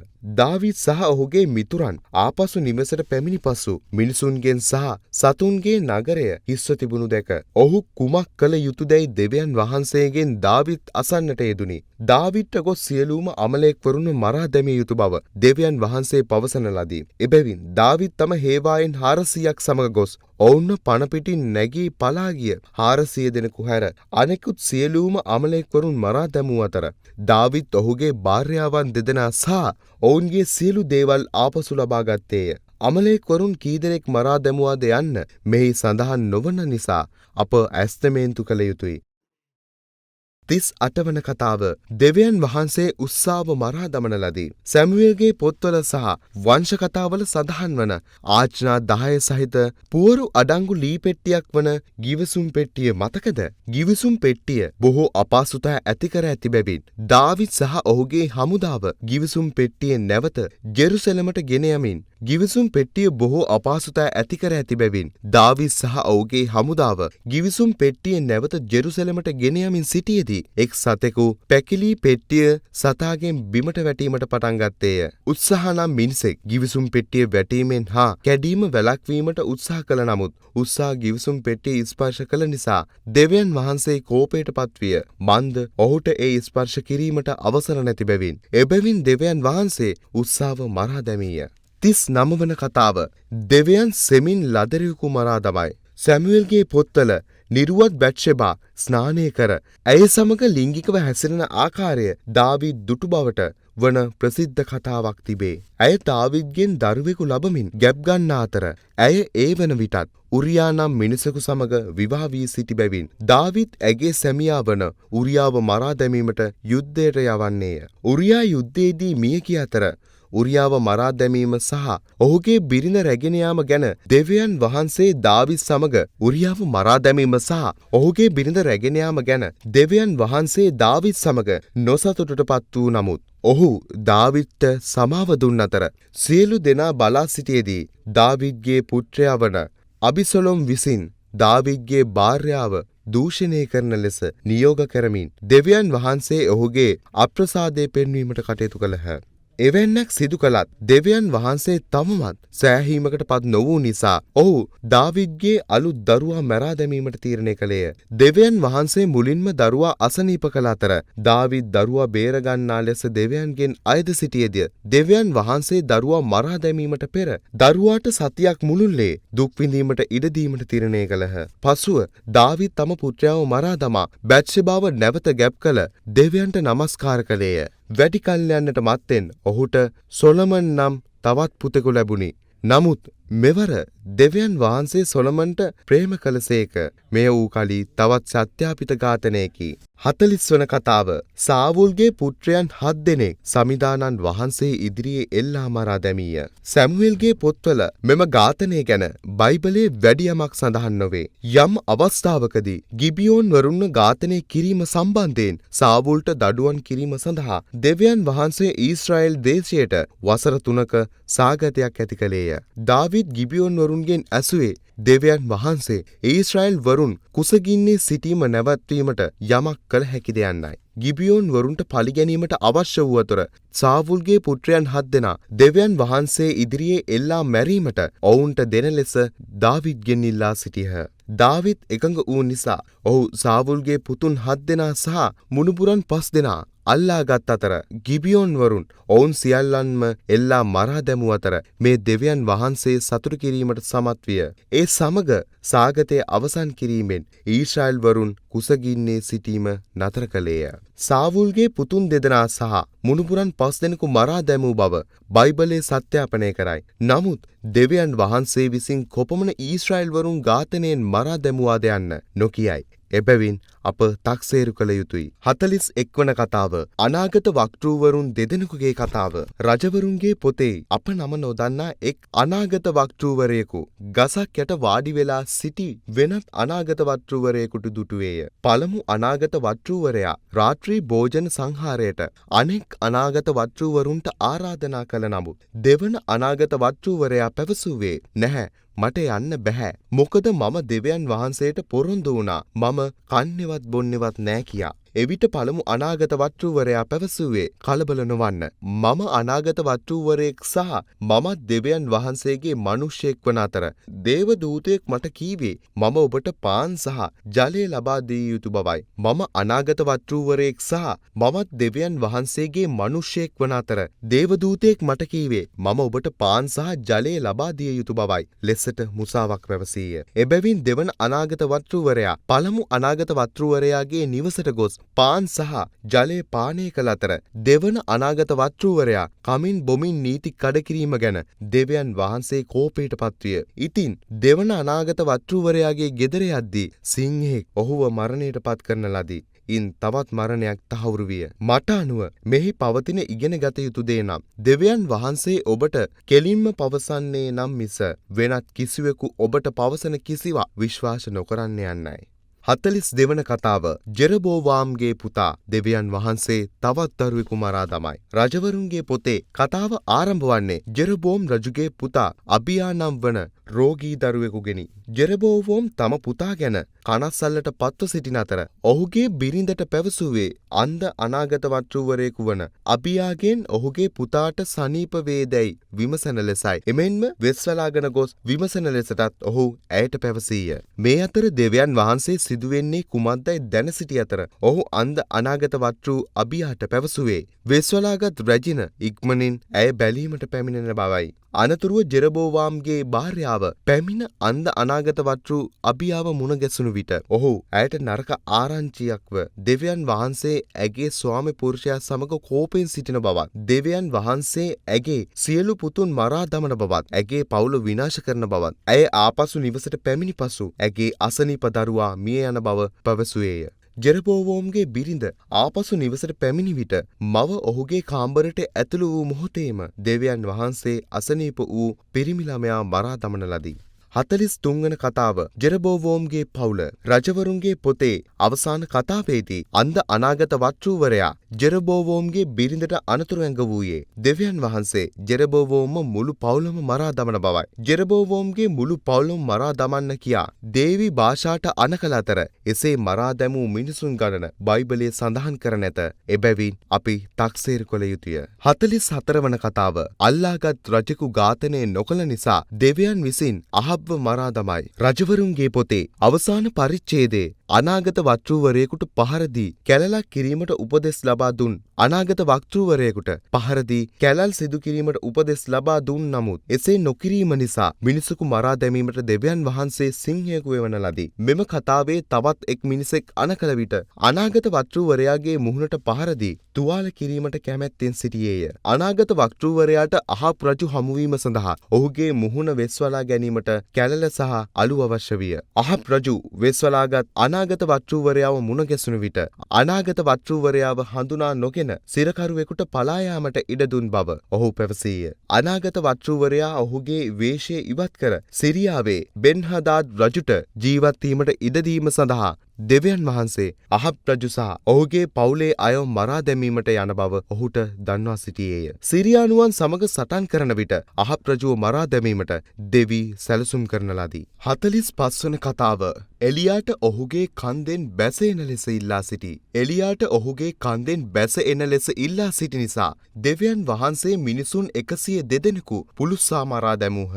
රජවරුන්ගේ පොතේ අහීෂා රජු අසනීප වූ අතර බොරු දෙවියෙකු බල්සෙබුබ්ගෙන් ඔහු සුව වන්නේ දැයි විමසීමට ඔහු දූතයන් කිහිප දෙනෙකු යැවීය. අනාගත වක්තෘ එලියා අහසියාට පණිවිඩයක් යවා රජුට දන්වා සිටියේ බොරු දෙවියෙකු සෙවීම නිසා ඔහු විශාල කරදරයක පැටලී සිටින බවයි. එවිට රජතුමා තව කපිතාන්වරයා සහ සේවායම් 50 දෙනෙකු යවා කඳු මුදුනේ ජීවත් වන එලියාට රජු හමුවන ලෙස අණ කළේය. එලියා පැවසුවේ මම අනාගත වක්තෘවරයෙක් වන අතර දෙවියන් වහන්සේ ඉහළින් ගින්නක් එවා ඔබ සියල්ලන් මරා දමනු ඇති බවයි. ඒ අනුව දෙවියන් වහන්සේ ගින්නක් එවා කපිතාන්වරයා සහ සොල්දාදුවන් 50 දෙනෙකු මරා දැමීය. ඔහුගේ කපිතාන්වරයාගේ සහ හේවායන්ගේ මරණය ඇසූ අහසියා රජු කෝපයට පත්විය. එවිට ඔහු තම කපිතාන්වරයෙකුගෙන් තවත් අයෙකු සහ තවත් සොල්දාදුවන් 50 දෙනෙකු රජු හමුවීමට යවා රැගෙන ඒමට යැවූ අතර දෙවියන් වහන්සේ නැවතත් තවත් ගින්නක් එවා කපිතාන්වරයා සහ සෙබළුන් 50 දෙනා පුළුස්සා දැමුවේය. අහසියා රජු තවත් කපිතාන්වරයෙකු සහ සෙබළුන් 50 දෙනෙකු යැවූ නමුත් මෙවර කපිතාන්වරයා එලියාට දනින් වැටි ඔහුව සහ ඔහුගේ සොල්දාදුවන් මරා නොදමන ලෙස ඉල්ලා සිටියේය. මේ වතාවේ දෙවිගේ දූතයෙකු එලියාට පැවසුවේ අහීෂියා රජුව හමුවන ලෙසයි. මෙම කතාවේ ඉගෙන ගත හැකි දේ කුමක්ද? 46 වන කතාව වැරදි දෙවියෙකුගෙන් ඉල්ලීම් කළ නිසා දෙවියන් වහන්සේ අහාෂියාව මරා දමයි. රජුගේ සහ වංශ කතාවල පොත්වල දෙවියන් වහන්සේ එලියාට ඔහුගේ කන්දෙන් බැසෙන ලෙස ඉල්ලා සිටි නිසා සොල්දාදුවන් 102 දෙනෙකු සම්පූර්ණයෙන්ම පුළුස්සා මරා දමන ලදී. පළමු අවස්ථා දෙකේදී කපිතාන්වරුන් එලියාට අණ කළ අතර දෙවියන් වහන්සේ ඔවුන් සියල්ලන්ම පුළුස්සා මරා දැමුවේය. තුන්වන කතාවේදී කපිතාන්වරයා එලියාට රජු හමුවීමට ඔහුගේ කන්දෙන් බැසෙන ලෙස ඉල්ලා සිටියේය. රජුගේ පොත්වල අහසියා රජුට එලියා ඔහුගේ කන්දෙන් බැසීමට අවශ්‍ය වීමට හේතුව ඔහුගේ අසනීපයෙන් සුවය ලබා ගැනීමට දෙවියන්ගෙන් අයද සිටින ලෙස එලියාගෙන් ඉල්ලා සිටීමයි. අවසාන කතාවේදී ඊශ්‍රායෙල්හි අහසියා රජු අසනීප වී බොරු දෙවියෙකු වන බාල්සෙබ්බුට යාච්ඥා කළේය. එබැවින් සැබෑ දෙවියන් රජු මරා දැමුවේය. එයත් සත්‍යාපිත ඝාතනයකි. 47 වන කතාව අනාගත කර්තෘවරයෙකුගේ තට්ට හිස විහිළුවට ලක් කිරීම නිසා පිරිමි ළමයි 42 දෙනෙක් ඉරා දැමීමට දෙවියන් වහන්සේ වලසුන් දෙදෙනෙකු යවා ඇත. මෙම කතාව රජවරුගේ පොත්වල ඇති සම්භාව්‍ය කතාවක් වන අතර එලියා ස්වර්ගයට ගිය පසු ඔහුගේ ගෝලයා වන එලිෂා බෙතෙල් නම් නගරයේ හොඳ අනාගත වක්තෘවෙකු මෙන් ප්‍රාතිහාර්යයන් කීපයක් කිරීමට පටන් ගත්තේය. එහිදී කුඩා පිරිමි ළමයි 42ක් ඔහුගේ තට්ට හිසට විහිළු කළහ. එහිදී ඔහු දෙවියන්ගේ නාමයෙන් පිරිමි ළමයින්ට ශාප කළ අතර හදිස්සියේම වලසුන් දෙදෙනෙකු වනාන්තරයෙන් පිටතට පැමිණ ඔහුට විහිළු කිරීම නිසා පිරිමි ළමයින් 42 දෙනෙකු ගිලා දැමූහ. කුඩා පිරිමි ළමුන් 42 දෙනාගේ ඝාතනවලට එලීෂා ප්‍රතිචාර දැක්වුවේ කෙසේදැයි බයිබලය පවසන්නේ නැත. මෙය සත්‍යාපිත තවත් ඝාතනයක් වේ. 48 වන කතාව ඊශ්‍රායලයේ ජෙහොරාම් රජවරුන්ගේ පොත්වල අවසාන කතාවේදී දෙවියන් වහන්සේ මරා දැමූ අහබ් රජු සිහිපත් කරන්න. දැන් දෙවියන් වහන්සේ ජෙබොරාවාම් සහ බාෂාගේ පවුල් ඝාතනය කළ ආකාරයටම අහබ් රජුගේ පවුලේ සෙසු අයව මරා දමන ලෙස ඊශ්‍රායලයේ රජුවන ජේහූහට අණ කළේය. දෙවියන් වහන්සේට අවශ්‍ය වූයේ අහබ්ගේ භාර්යාව වූ යෙසෙස්බෙල්ව මරා දැමීම පමණක් නොව ඇගේ සිරුරේ භූමදානය කිරීමට කිසිවක් ඉතුරු නොවන පරිදි සුනකයින්ට ආහාර පිණිස දැමීමටයි. යෙහූ රජ දෙවියන්ගේ ඝාතන කිරීමට ඔහුගේ රථයට නැගුණ නැගුණු අතර ඔහු අහබ්ගේ පුත්‍රයා වන යෙහෝරාම් දැක ඔහුගේ හදවත හරහා ගිය දුන්නකින් සහ ඊතලයකින් ඔහුට විද ඔහුගේ මලසිරුර නෝබොත්ගේ කෙත්වලට විසිකලේය. එක් සත්‍යාපන ඝාතනයකි. 49 වන කතාව ජෙසබෙල් රජවරුන්ගේ පොත්වල යෙහූ සඳහා දෙවියන්ගේ ලයිස්තුවේ ඊළඟට සිටියේ ජෙසබෙල්ය. එබැවින් ඔහු තම අශ්ව රථය ඇගේ නිවසට ගෙන ගියේය. යෙහූ එන බව ඇසූ ඇය වේශ නිරූපණය කර ජනේලය අසල වාඩිලා ගෙන සිටියේය. යෙහූ අනකල අතර ඔහුගේ නපුංසකයන් ඇයව ජනේලයෙන් ඉවතට විසිකර අතර ඔහුගේ අශ්වයන් ඇය මිය යනතුරුම ඇගේ සිරුර පාගා දැමුවාය. ඉන් පසු යෙහූ කෑම බීම ගැනීමට ගොස් ශාපලත් ස්ත්‍රිය භූමදානය කරන ලෙස තමා සොල්දාදුවන්ට උපදෙස් දුන් නමුත් දෙවියන් වහන්සේ අනකල පරිදි බල්ලන් ඇගේ මුළු ශරීරයම අනුභව කර තිබූ නිසා සියලුම සොල්දාදුවන්ට සොයාගත නොහැකි වූයේ ඇගේ හිස් කබල පාද සහ අත්ල පමණක් විය. එක් සත්‍යාපිත ඝාතනයක්. 50 වන කතාව අහබ්ගේ පුතුන් ගොඩවල් 2 හිස් 70ක්. රජවරුන්ගේ පොත්වල ඊශ්‍රායලයේ රජ වූ ජේඌ අහබ්ගේ රජුගේ මුළු පවුලම මරා දැමීම සඳහා දෙවියන් වහන්සේ මෙහෙවරේ යෙදී සිටියේය. අවසාන කතාවල ඔහු මුලින්ම අහබ්ගේ පුත්‍රයෙකු වන යෙහොරාම්ව මරා දැමුවේය. පසුව ඔහු අහබ්ගේ බිරිඳ වන ජෙසබෙල්ව මරා දැමීය. දැන් අහබ්ගේ පවුලේ සෙසු අය එනම් ඔහුගේ පුතුන් 70 දෙනා මරා දැමීමට කාලය උදා වී තිබුණ. අහබ්ගේ පුත්‍රයාට අභියෝග කරමින් යෙහූ යෙස්රේලි පාලකින්ට ලිපි ලියා අහබ්ගේ පුතුන් 70 දෙනාගේ හිස ගසා දමන ලෙසත් කපා දැමූ හිස් පසුදා උදෑසන යෙහූ වෙත බාර දෙන ලෙසත් පාලකින්ට නියෝග කළේය. යෙහූ මිනිසුන්ට පැවසුවේ දෙවියන්ගේ උපදෙස් පරිදිම තමා මිනීමැරුම් කළ බවයි. මෙහිදී තහවුරු කළ ඝාතන 70ක් සිදුවිය. 51 වන කතාව අහබ්ගේ උපන් ගම පවුල මිතුරන් සහ පූජකයන්. රජවරුන්ගේ පොත්වල දෙවියන් වහන්සේ අවසාන ඝාතනයේදී යෙස්රේල්හි පාලකයන් අහබ්ගේ පුත්‍රයන්ගේ ප්‍රධානීන් 70 දෙනාගේම ප්‍රධානීන් යෙසූ වෙත යැවීය. ඔහු රජු බවට පත් වූ විට ඔහුගේ මෙහෙවර සහ දෙවියන් වහන්සේගේ අණ වූයේ අහබ්ට සමීපව සිටි සියලුම මිනිසුන් මරා දැමීමයි. එබැවින් යෙහූ අහබ්ගේ පවුලේ අය මිතුරන් සහ පූජකීන් සොයා අහබ්ගේ උපන් ගම වන යෙස්රේල් වෙත ගොස් ඔවුන් සියල්ලන්ම මරා දැමීය. යෙස්රේල්හිදී අහබ්ගේ පවුලේ අය සහ මිතුරන් කී දෙනෙක් මරා දැමුවාද කියා ඒ තුල සඳහන් නොවේ. එබැවින් අපට තක්සේරු කිරීමට සිදුවේ. 52 වන කතාව තවත් ශුද්ධ යුද්ධයක්. වංශ කතා පොත්වල පළමු වංශ කතාවේ ආරම්භයේදී දීර්ඝ හා නිසර පෙළපොත් ඇති අතර රූබෙන් පැවතෙන්නන් 44760ක් සිටින බව එහිදී දක්වා ඇත. ඔවුන් සියල්ලෝම හගරිවරුන්ට එරෙහිව යුද්ධවල නිරත වූහ. රූබන්ගේ මිනිසුන් දෙවියන් වහන්සේගෙන් උපකාර ඉල්ලා සිටි අතර දෙවියන් වහන්සේ ඔවුන්ගේ පැත්තේ සිටීමට එකඟ වී අනතුරුව හගරිවරුන් මරා දැමීය. රූබන්ගේ මිනිසුන් දෙවියන් වහන්සේගෙන් උපකාර ඉල්ලා සිටි අතර දෙවියන් වහන්සේ ඔවුන්ගේ පැත්තේ සිටීමට එකඟ වී අනතුරුව හගරිවරුන් මරා දැමීය. ශුද්ධ වූ යුද්ධයකදී ඔබ දෙවියන් වහන්සේ ඔබේ පැත්තට ගත් පසු මිනිසුන් මරා දැමීම සහ ජයග්‍රහණය සහතික කරේ. නමුත් මෙම ශුද්ධ වූ දෙවියන් වහන්සේගේ යුද්ධයේදී කී දෙනෙක් මිය ගියාද? ඔටුවන් 50000ක්, බැටළුවන් 2,50,000ක් සහ වහලුන් ලක්ෂයක් හගරිවරුන්ගෙන් කොල්ල කෑ බවට බයිබලයේ සඳහන් නොවීම ලැජ්ජාවකි. මියගිය සංඛ්‍යාව අප ගණනය කළ යුතුයි. 53 වන කතාව දෙවියන් වහන්සේ විසින් ඊශ්‍රායෙල් සොල්දාදුවන් මිලියන භාගයක් මරා දමනු ලබයි. වංශ කතා පොත්වල යුදාහි අබියා රජු සහ ඊශ්‍රායලයේ ජෙරොබෝම් අතර යුද්ධයක් ගැන අපට එක් අවස්ථාවක් පවසා ඇත. අබියා රජුට මිනිසුන් 4 ලක්ෂයක් සිටි අතර ජෙබොහාම්ට 8 ලක්ෂයක් සිටියහ. අබියා රජ මිනිසුන් මිලියන 1.2කට අමතමින් පවසා සිටියේ දෙවියන් වහන්සේ තම පැත්තේ සිටින බවත් ජෙරොබාම්ගේ මිනිසුන් ඔවුන්ට පහර දී සැඟවී සිටින බවත්ය. නමුත් අබියා රජුගේ පැත්තේ දෙවියන් සිටින නිසාත් දෙවියන් වහන්සේ ජෙරොබාම් මිනිසුන්ව මරා දැමූ බව බයිබලයේ පවසන නිසාත් මිනිසුන් 5 ලක්ෂයක් දෙවියන් විසින් මරා දැමූ බව බයිබලය සනාථ කරයි. සමහර විට යම් ආකාරයක කරුණක් ඉදිරිපත් කිරීම සඳහා දෙවියන් වහන්සේට ඔහුගේ ප්‍රියතම පුද්ගලයන් මිලියන භාගයක් මරා දැමීමට සිදුවේ. මෙම සිදුවීමට අදාළ කාරණේ කුමක්දැයි මට සිතාගත නොහැක. කෙසේ වෙතත් එය කාරණයට පටහැනිය. ඊශ්‍රායලයේ සොල්දාදුවන් මිලියන භාගයක් මරා දැමූ අතර දෙවියන් වහන්සේ විසින් එම මරණ තහවුරු කරන ලදී. 54 වන කතාව දෙවියන් වහන්සේ ඉතියෝපියානුවන් මිලියනයක් මරා දමනු ලබයි. වංශ කතා පොත්වල අවසානයේට පෙර ඝාතනයේදී දෙවියන් වහන්සේ ඊශ්‍රායෙල් වරුන් 5,00,000ක් මරා දමනු ලබයි. කෙසේ හෝ මෙම කතාවේදී දෙවියන් ඉතියෝපියානුවන් මිලියනයක් මරා දමයි. දෙවියන් වහන්සේ මෙම ඝාතනයට සම්බන්ධ වූයේ ඔහු ජූදාහි රජ වූ ආසාට ප්‍රිය වූ බැවින්. ආසා රජු දෙවියන්ගේ ඇස් හමුවේ යහපත් වූයේ ඔහු වෙනත් දෙවිවරුන්ගේ දේවාල විනාශ කරමින් වෙනත් දෙවිවරුන්ට නමස්කාර කිරීම තහනම් කර සෝදාම් වරුන් ඔවුන්ගේ දේශයෙන් පලවා හරින බැවිනි. දවසක් ඉතියෝපියානු ජාතික සේරා සහ මිලියනයක හමුදාවක් යුදා ආසාට සහ ඔහුගේ සෙනගට පහර දුනි. ආසා දෙවියන්ගෙන් උපකාර ඉල්ලා සිටි අතර දෙවියන් වහන්සේ ඉතියෝපියානුවන් මිලියන භාගයක් එක දවසින් මරා දැමුවාය. මෙය බයිබලයේ දෙවියන්ගේ උපකාරයෙන් සිදු වූ විශාලතම තනි ඝාතනය විය.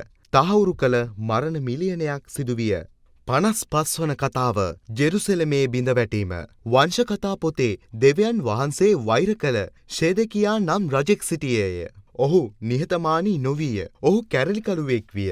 ජෙරුසලමේ වැසියන්ව ඝාතනය කිරීමට දෙවියන් වහන්සේ බැබිලෝනිවරුන් යවන අතරම දෙවියන් වහන්සේව කෝපයට පත් කළ දාහි අවසාන රජු සෙදෙකියාය. ජෙරුසලමේ සිටි තරුණයන්, කුඩා දැරියන්, මහලු අය සියල්ලෝම කිසිදු වියතීරියකින් තොරව මරා දැමූ නමුත් ස්වල්ප දෙනෙක් පැනගොස් බැබිලෝනියානු රජ වූ නෙබුකඩ්නේසර්ට යටත් වූහ.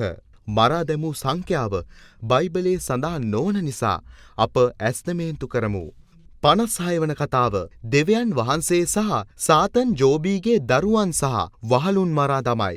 යෝබී පොතේ අවසාන වශයෙන් අප සාතන් සම්බන්ධ ඝාතනයට මුහුණ දෙමු. මෙය යෝබීහි සඳහන් වන ප්‍රසිද්ධම කතාව වන අතර සාතන් සහ දෙවියන් කණ්ඩායමක් ලෙස ක්‍රියා කළ බවයි. මෙහි යෝබීහි සඳහන් වන ප්‍රසිද්ධම කතාව වන අතර සාතන් සහ දෙවියන් කණ්ඩායමක් ලෙස ක්‍රියා කළ බයිබලයේ ඇති එකම ඝාතනය මෙයයි. යෝබී දරුවන් 10 දෙනෙකු බොහෝ වහලුන් සහ බොහෝ සතුන් සමග හොඳ මිනිසෙක් විය.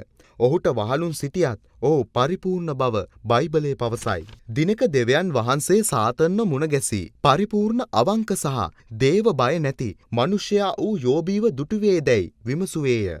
එවිට දෙවියන් වහන්සේ ඔහුට සියල්ලන් දුන් නිසා යෝබී පරිපූර්ණ බව සාතන් පිළිතුරු දුන්නේය. තවද දෙවෙනි ඔබ යෝබීගේ සියලු බඩු බාර ආදිය ඉවත් කළහොත් යෝබී ඔබට ශාප කරයි යනුවෙන් පැවසුවේය. ඉතින් දෙවියන් වහන්සේ සාතන්ට කීවා පෘථිවියට ගිහින් යෝබීගේ ජීවිතේ හොඳ හැම දෙයක්ම ඉවත් කරන්න. නමුත් යෝබීට හානියක් නොකරන්න. ඉතින් සාතන් විසින් සිදු කරන්නට යෙදුනේ එයයි. මුලින්ම ඔහු තම දාසයන් සියල්ලෝම මරා දැමූ බව යෝබීට පැවසීමට පණිවිඩකරුවෙකු යැවීය. පසුව තවත් පණිවිඩකරුවෙක් ඔහුගේ බැටළුවන් සියල්ලන්ම මියගොස් ඇති බව යෝබීට පැවසීමට යැවීය. අනතුරුව තුන්වන දූතයා යෝබීට පැවසුවේ තද සුළඟකින් ඔහුගේ නිවස කඩා වැටෙන විට ඔහුගේ දරුවන් සියල්ලෝම නිවසක් තුල සිටි බවත් ඉන් ඔහුගේ දරුවන් සියල්ල මිය ගිය බවයි. දෙවියන් වහන්සේ සාතන් සමග කළ ගනුදෙනුවේදී යෝබීගේ පුතුන් 7 දෙනා සහ දියණියන් තිදෙනා ඝාතනය කළේ දෙවියන් වහන්සේ සහ සාතන් බව අපි දනිමු. තවද යෝබීගේ සියලු වහලුන් මරා දමන ලදී. දෙවියන් වහන්සේ පුරෝකථනය කළ පරිදි යෝබී දෙවියන් වහන්සේට දොස් පැවරුවේ නැත. කී දෙනෙකුගේ දිවි තොර කළාද යන්න බයිබලයේ සඳහන් නොවේ. එබැවින් අපි තක්සේරු කරමු. 57 වන කතාව හනනියා. යෙරෙමියා පොතෙහි බයිබලයේ අනාගත කර්තෘවරුන් 2 දෙනෙකු එකතු වන සෑම විටම ඔවුන්ගෙන් එක් අයෙකු ඉක්මනින් දෙවියන් වහන්සේ විසින් මරා දමනු ඇති බවට ඔබට සහතික විය හැක. යෙරෙමියා සහ හනනියා අනාගත කර්තෘවරුන් වන නමුත් හනනියා බොරු අනාගත කර්තෘවරයෙකි. මෙහිදී කරදරයන් ආරම්භ වන්නේ හනනියා විසින් යුදාහි වැසියන්ට සුබ ආරංචි ප්‍රකාශ කරන විටය. බැබිලෝනියා රජුවන නෙබුකඩ්නේසර් පරාජය වන නිසා දෙවියන් වහන්සේ යුදාහි සෙනගව ආපසු ගෙදර ගෙන ඒමට සූදානම්ව සිටියේය. නමුත් පසුව දෙවියන් වහන්සේ යෙරමියාට පැවසුවේ බැබිලෝනියානු රජුට සතුන්ට පවා සේවය කරනවාට ඔහු කැමති බව හනනියාට පවසන ලෙසයි. ඉන් පසුව දෙවියන් හනනියාට පැවසුවේ මේ වසරේ කවදා හෝ දිනක මා විසින් ඔබව මරා දමන බවයි. එබැවින් අනාගත කර්තෘ හනනියා එම වසරේ 7 වන මාසයේ මිය ගියේය. මෙය තවත් සත්‍ය ඝාතනයක් වේ. 58 වන කතාව එසකියල්ගේ බිරිඳ. එසකියල්ගේ පොතේ අනාගත කර්තෘ එසකියල් සහ ඔහුගේ භාර්යාව බැබිලෝනියානු වහල්භාවයේ පැවති කාලය තුල ජීවත් වූ අතර එක් අවස්ථාවක දෙවියන් වහන්සේ එසකියල්ට පැවසුවේ බැබිලෝනියානු රජු ජෙරුසලමට පහර දීමට යන බවත් ඔහු එසකිලියාගෙන් ඉල්ලා සිටියේ මිනිසුන්ට උපමා කර පැවසිය හැකි යම් කතාවක් පවසන ලෙසයි. දෙවියන් වහන්සේට ඇති බියෙන් ඔහු මිනිසුන්ට පැවසුවේ මිනිසුන්ගේ සිරුරේ කොටස් ලේ ඇටකටු සහිත අමුතු සුප් වර්ගයක් ගැනය. එවිට දෙවියන් වහන්සේ එසකියල්ට පැවසුවේ මම ඔබේ බිරිඳව මරා දමමි. ඔබට අඬන්නට හෝ වැළපෙන්නට අවසර නැත යනුවෙනි. දෙවියන් වහන්සේ එසකියල්ගේ බිරිඳව මරා දැමීය. පසුව දෙවියන් වහන්සේ සහ එසකියල් ඊශ්‍රායලයේ සිටින සියල්ලන්ටම පැහැදිලි කළේ දෙවියන් වහන්සේ ඔවුන්ගේ පුතුන් සහ දූ දරුවන් මරා දමන බවත්. එසකියල්ට තම බිරිඳගේ මරණය ගැන වැළපීමට ඉඩ නොදුන්නාත්මෙන් ඔවුන් මියගිය පසු වැළපීමට කිසිවෙකුට ඉඩ නොදෙන බවය.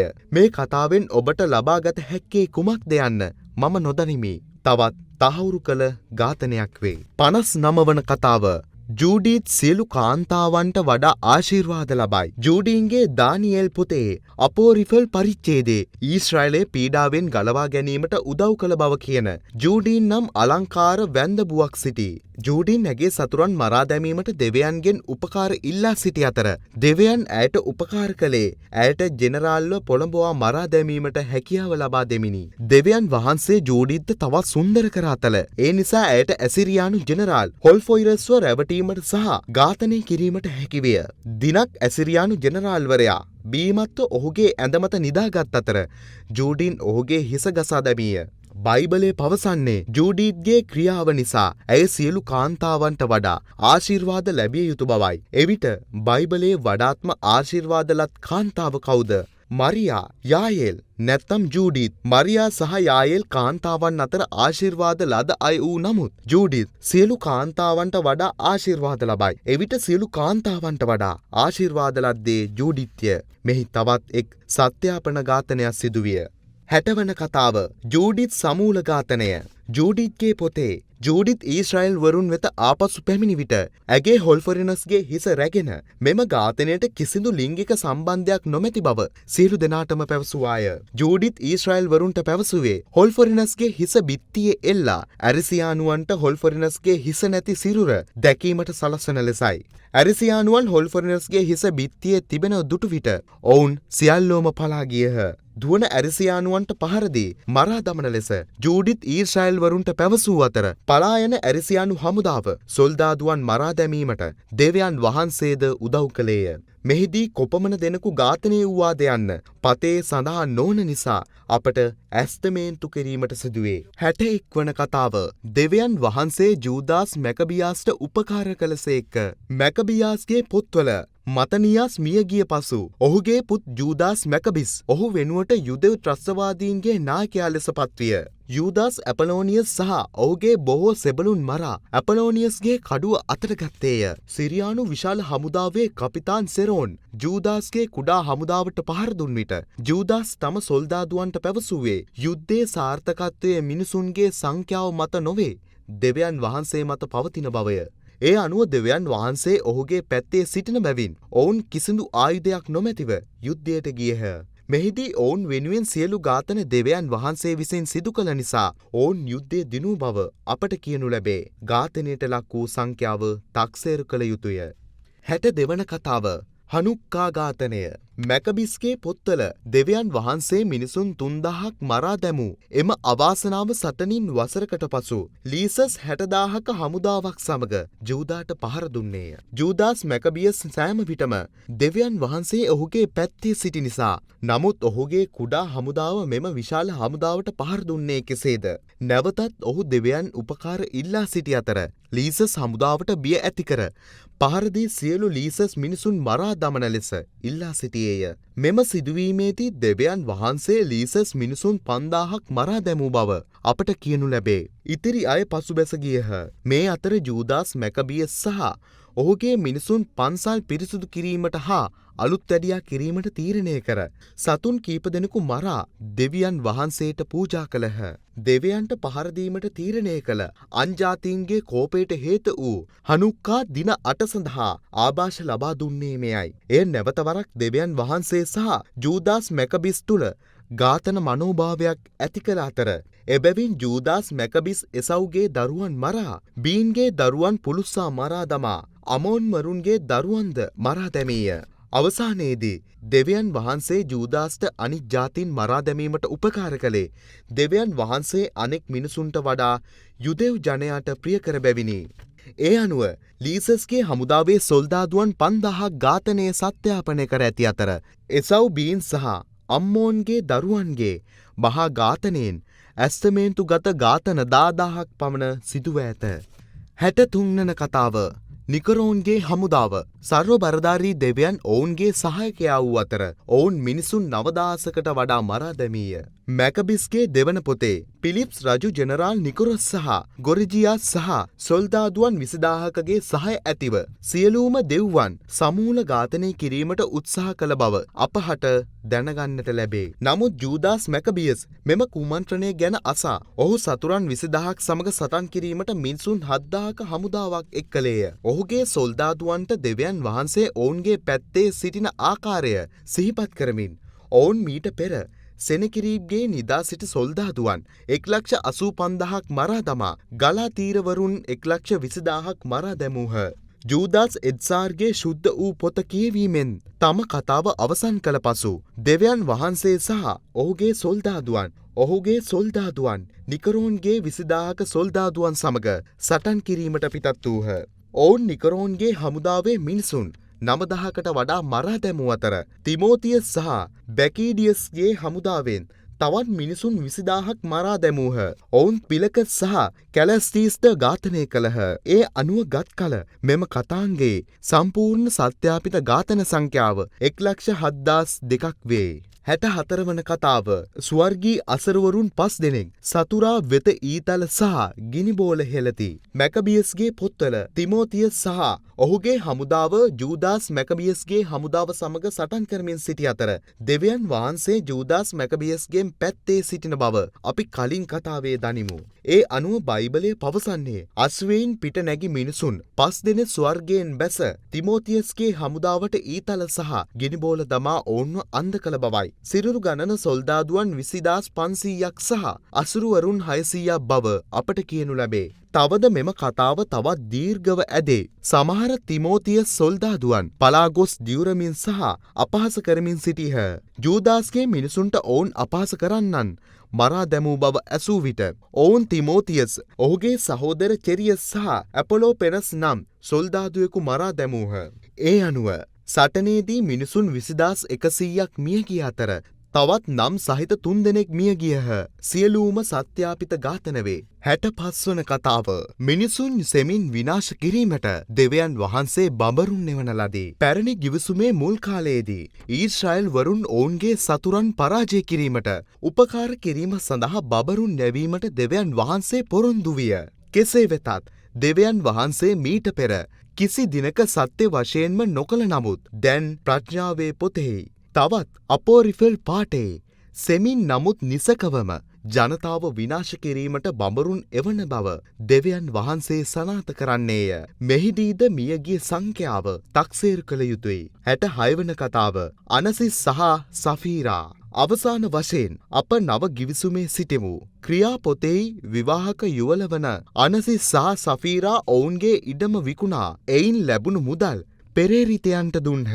කෝපයට පත් වූ පෙරේරිත ප්‍රේතුස් තෘප්තිමත් කිරීමට පරිත්‍යාග කළ ප්‍රතිශතය ප්‍රමාණවත් නොවූ අතර ඔහු අනනියාගේ හදවත සාතාන් විසින් පුපුරවා ඇති බවට ඔහුට කෙසේ හෝ දෙවියන්ට මුසාවක් පැවසීය. ඔහු අනනියාගේ හදවත සාතාන් විසින් පුපුරවා ඇති බවට ඔහු කෙසේ හෝ දෙවියන්ට මුසාවක් පැවසීය. අනනියාස් එක් වචනයක් හෝ පැවසීමට මත්තෙන් ඔහු මැරී වැටුණි. එවිට අපෝස්තුක ප්‍රේතූස් සෆීරියාගෙන් ඔවුන් ඉඩම් යම් මුදලකට විකුණුවාද කියා ඇසුවේය. ඇය ඔහු විට පැවසූ විට ප්‍රේතූස් ඇගෙන් ඇය සහ ඇගේ මියගිය ස්වාමි පුරුෂයා සමිතානන් වහන්සේගේ ආත්මය පරීක්ෂා කළේ මන්දැයි ඇසූ අතර ඉක්මනින් ඇය තම මියගිය ස්වාමි පුරුෂයා සමග එකතු වන බව ඇය පැවසීය. ඇය වහාම මියගියාය. තවත් තහවුරු කළ ඝාතනයකි. 67 වන කතාව හෙරෝග් අග්‍රිපා ක්‍රියා පොතේ හෙරෝද් රජු වරක් ඉතා හොඳින් දේශනයක් කළ අතර ඔහු පාලනය කළ මිනිසුන් ඔහු දෙවියෙකු හා සමානයයි පැවසූ අතර මේ තමාට අවශ්‍ය ගෞරවය නොලැබූ නිසා දෙවියන් වහන්සේ කෝපයට පත්විය. එබැවින් හෙරෝද් රජුව ඝාතනය කිරීමට දෙවියන් වහන්සේ දේවදූතයෙකු පෘථිවියට එවන අතර ඉන් පසුව දෙවියන් වහන්සේ හෙරෝද්ගේ ශරීරයේ පණුවන්ට පෝෂණය වීමට ලබා දුන්නේය. තහවුරු කළ ඝාතනයකි. කතාව 68 යේසුස් රෝම පොතේ මීට වසර දහස් ගණනකට පෙර වෙනත් අයෙකු කළ දේකට බිලියන ගණන් මිනිසුන් වදහිංසා පැමිණිවීම පියකු තම පුතා සැලසුම් කර මරා දැමීමට වඩා නරක දෙයක් සිතීම දුෂ්කරය. දෙවියන් වහන්සේ ඔහුව ඔවුන්ගේ පුත් යේසුස්ව මරා දැමුවේය. මෙම සත්‍යාපිත මරණය දෙවියන් වහන්සේට ආරෝපණය කළ හැක්කේ ඒ සියල්ල ඔහුගේ සැලැස්මේ කොටසක් වූ බැවිනි. කෙසේ හෝ අපට පවස ඇත්තේ ඔහුගේ පුතාව මරා දැමීම අපිට සෙතක් වන බවයි. තහවුරු කළ ඝාතනයක්. ස්ටිව් වෙල්ස් විසින් බයිබලයේ ඇති දෙවියන් වහන්සේ විසින් සිදු කරන ලද සියලුම ඝාතන මෙන්ම දෙවියන් විසින් අන් අයට කරන ලද උපදෙස් සියලු ඝාතන ගණනය කර ඇති අතර ඝාතනය ඔහුගේ ඩ්‍රන්ක් විත් බෝල් පොතෙහි ලේඛනගත කර ඇත. බයිබලයේ දක්වා ඇති සංඛ්‍යා ලේඛනවලට අනුව දෙවියන් වහන්සේ සතුන් හැර අහිංසක පිරිමින් කාන්තාවන් සහ ළමුන් 28,21,364ක් මරා දැමූහ. තවත් යුද්ධ ගංවතුර වැනි අවස්ථාවලදී බයිබලයේ කිසිදු සංඛ්‍යා ලේඛනයක් නොතිබූ බැවින් ස්ටිව් වෙල්ස් අහිංසක පිරිමින් කාන්තාවන් සහ ළමුන් මිලියන 25ක් දෙවියන් විසින් මරා දැමූ බවට සාධාරණ ඇස්තමේන්තුවක් සිදු කර ඇත. ඉතින් බයිබලයේ සඳහන් දෙවියන් යහපත් ප්‍රේමණීය සහ දයානුකම්පිත දෙවි කෙනෙක්ද? ස්ටිව් වෙල්ස් විසින් බයිබලයේ ඇති දෙවියන් වහන්සේ විසින් සිදු කරන ලද සියලුම ඝාතන මෙන්ම දෙවියන් විසින් අන් අයට කරන ලෙස උපදෙස් දුන් සියලුම ඝාතන ගණනය කර ඇති අතර ඝාතන ඔහුගේ ඩ්‍රන්ක් විත් බ්ලඩ් පොතෙහි ලේඛනගත කර ඇත. බයිබලයේ දක්වා ඇති සංඛ්‍යා ලේඛනවලට අනුව දෙවියන් වහන්සේ සතුන් හැර අහිංසක පිරිමින් කාන්තාවන් සහ ළමයින් 28,21,364ක් මරා දැමූහ. තවද යුද්ධ ගංවතුර වැනි අවස්ථාවලදී බයිබලයේ කිසිදු සංඛ්‍යා ලේඛනයක් නොතිබූ බැවින් ස්ටිව් වෙල්ස් අහිංසක පිරිමින් කාන්තාවන් සහ ළමුන් මිලියන 25ක් දෙවියන් විසින් මරා දැමූ බවට සාධාරණ ඇස්තමේන්තුවක් සිදු කර ඇත. ඉතින් බයිබලයේ සඳහන් දෙවියන් යහපත් ප්‍රේමණීය සහ දයානුකම්පිත දෙවි කෙනෙක්ද?